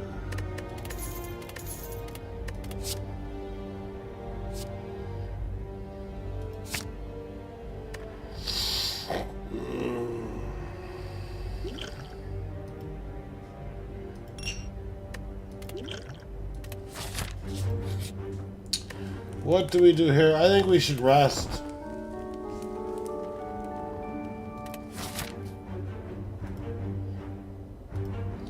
Alright, we are at the boss again.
Damn!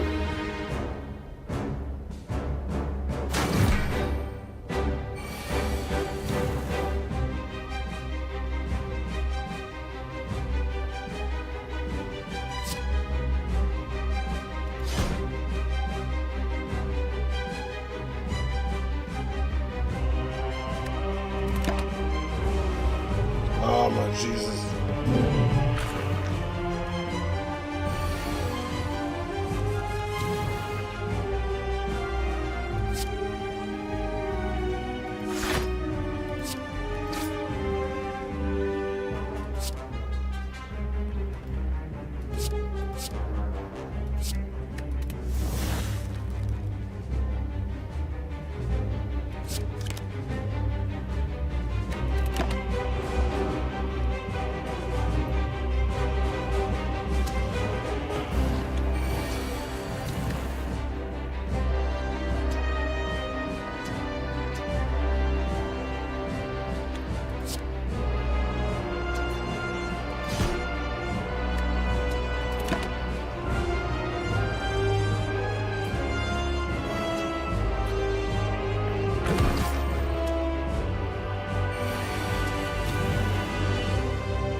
Come on!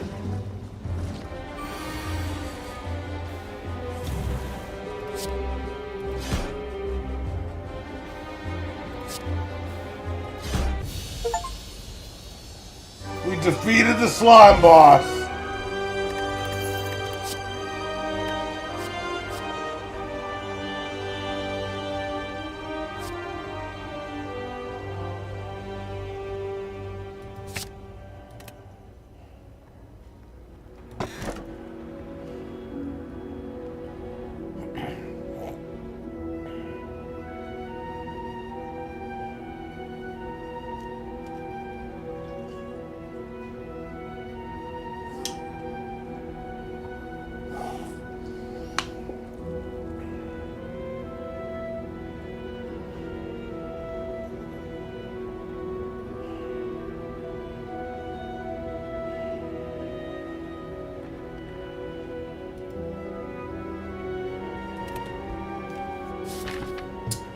Well, it didn't seem beneficial.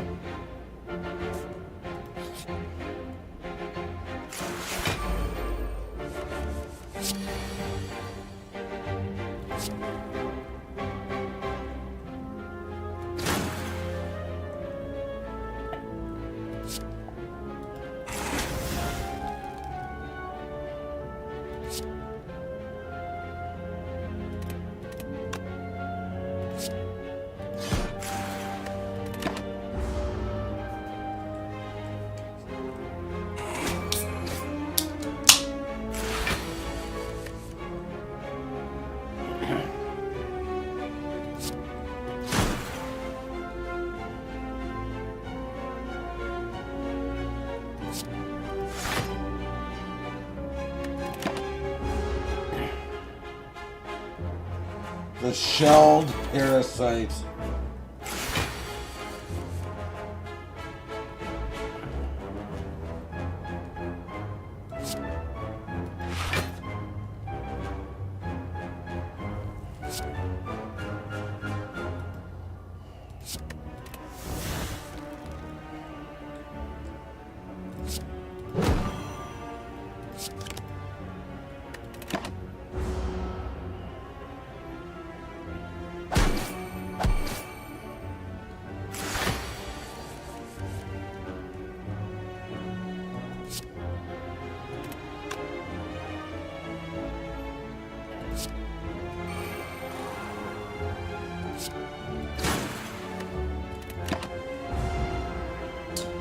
This is a goddamn cockfight.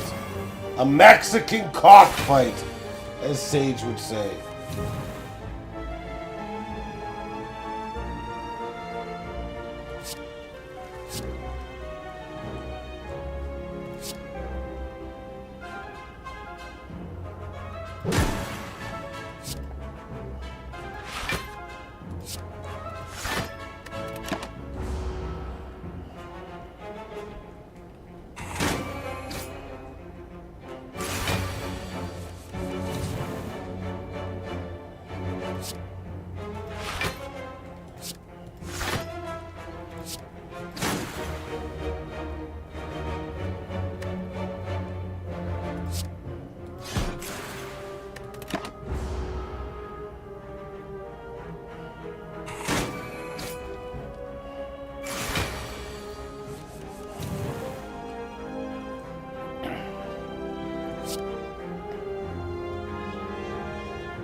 of course I'm gonna add the drop kick. I mean, come on. Papa Burgundy over here.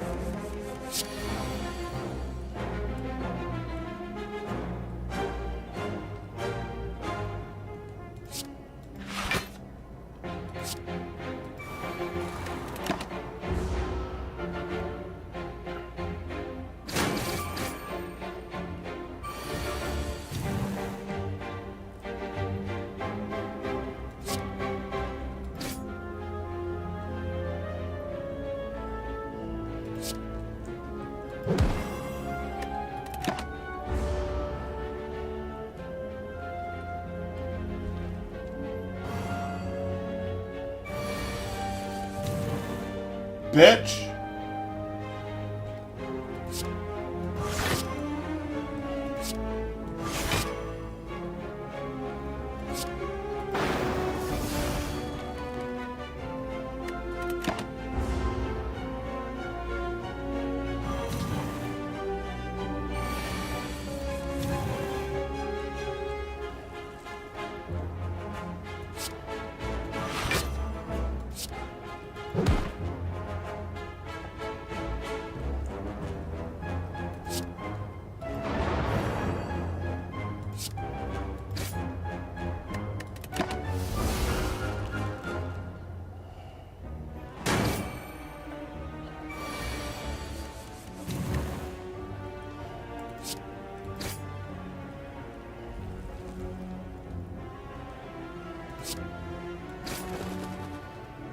All right, we got through it. We got through it.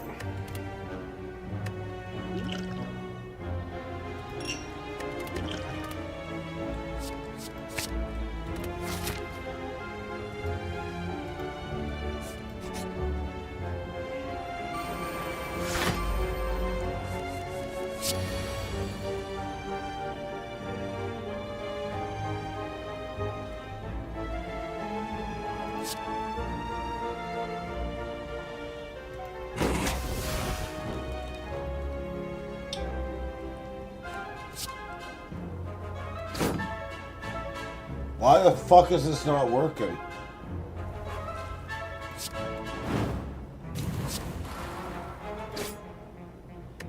Jeez, I attacked the wrong fucking thing.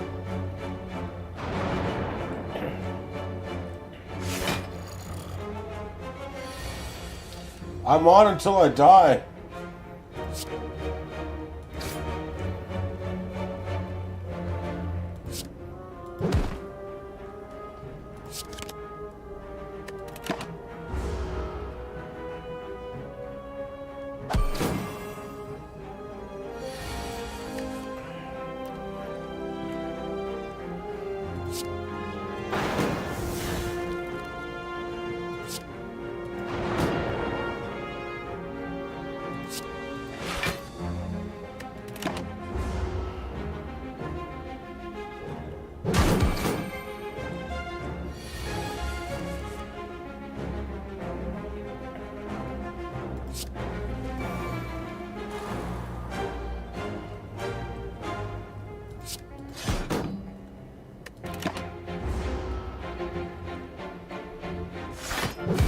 Damn it! Fuck! Fuck! It's the end of the world as you know it, and I feel dead. Bitch! Sorry. I got the Tourette's are acting up a little bit tonight. Sorry. That game's a keeper. That game is a good game. That's all I'm going to say right now. I was thinking of refunding it, actually. Sick of me. Very sick. I'm a sick man. But I will not be refunding this game at all. This game is still on sale, Sage, for $2.49. I would like you to purchase it, okay? I would like you to purchase it. That's just my advice. All right. Excuse me? Excuse me? Oh, but you refund host flipper, asshole. Absolutely I did. Because it wasn't fun. I'm painting walls. I should be able to paint the whole wall with one fucking thing. If I want to paint a wall, I'll paint the fucking wall, Sage. If I want to knock out a goddamn wall or a window, I'll knock it out with my fucking bare hands. I ain't going on there and doing this shit. I'm sorry, man. Fuck that. Fuck that! And fuck you, Sage. Every fucking time we play video games, it's the same fucking bullshit. Anyways, everyone go buy Slay the Spire. Great game. Great game. Fuck Host Flipper. And potentially fuck the Hunter, too. Alright, we're done. We're done here. Tomorrow, 4:30 Eastern Standard Time, Indie Game Cloud will be bringing live to you 7 Days to Die. And then I'll be back at fucking somewhere around midnight doing this same old shit tonight. Probably Slay the Spire. And probably talking about Kyle Tucker being a goddamn Blue Jay. Good night, guys. Bye.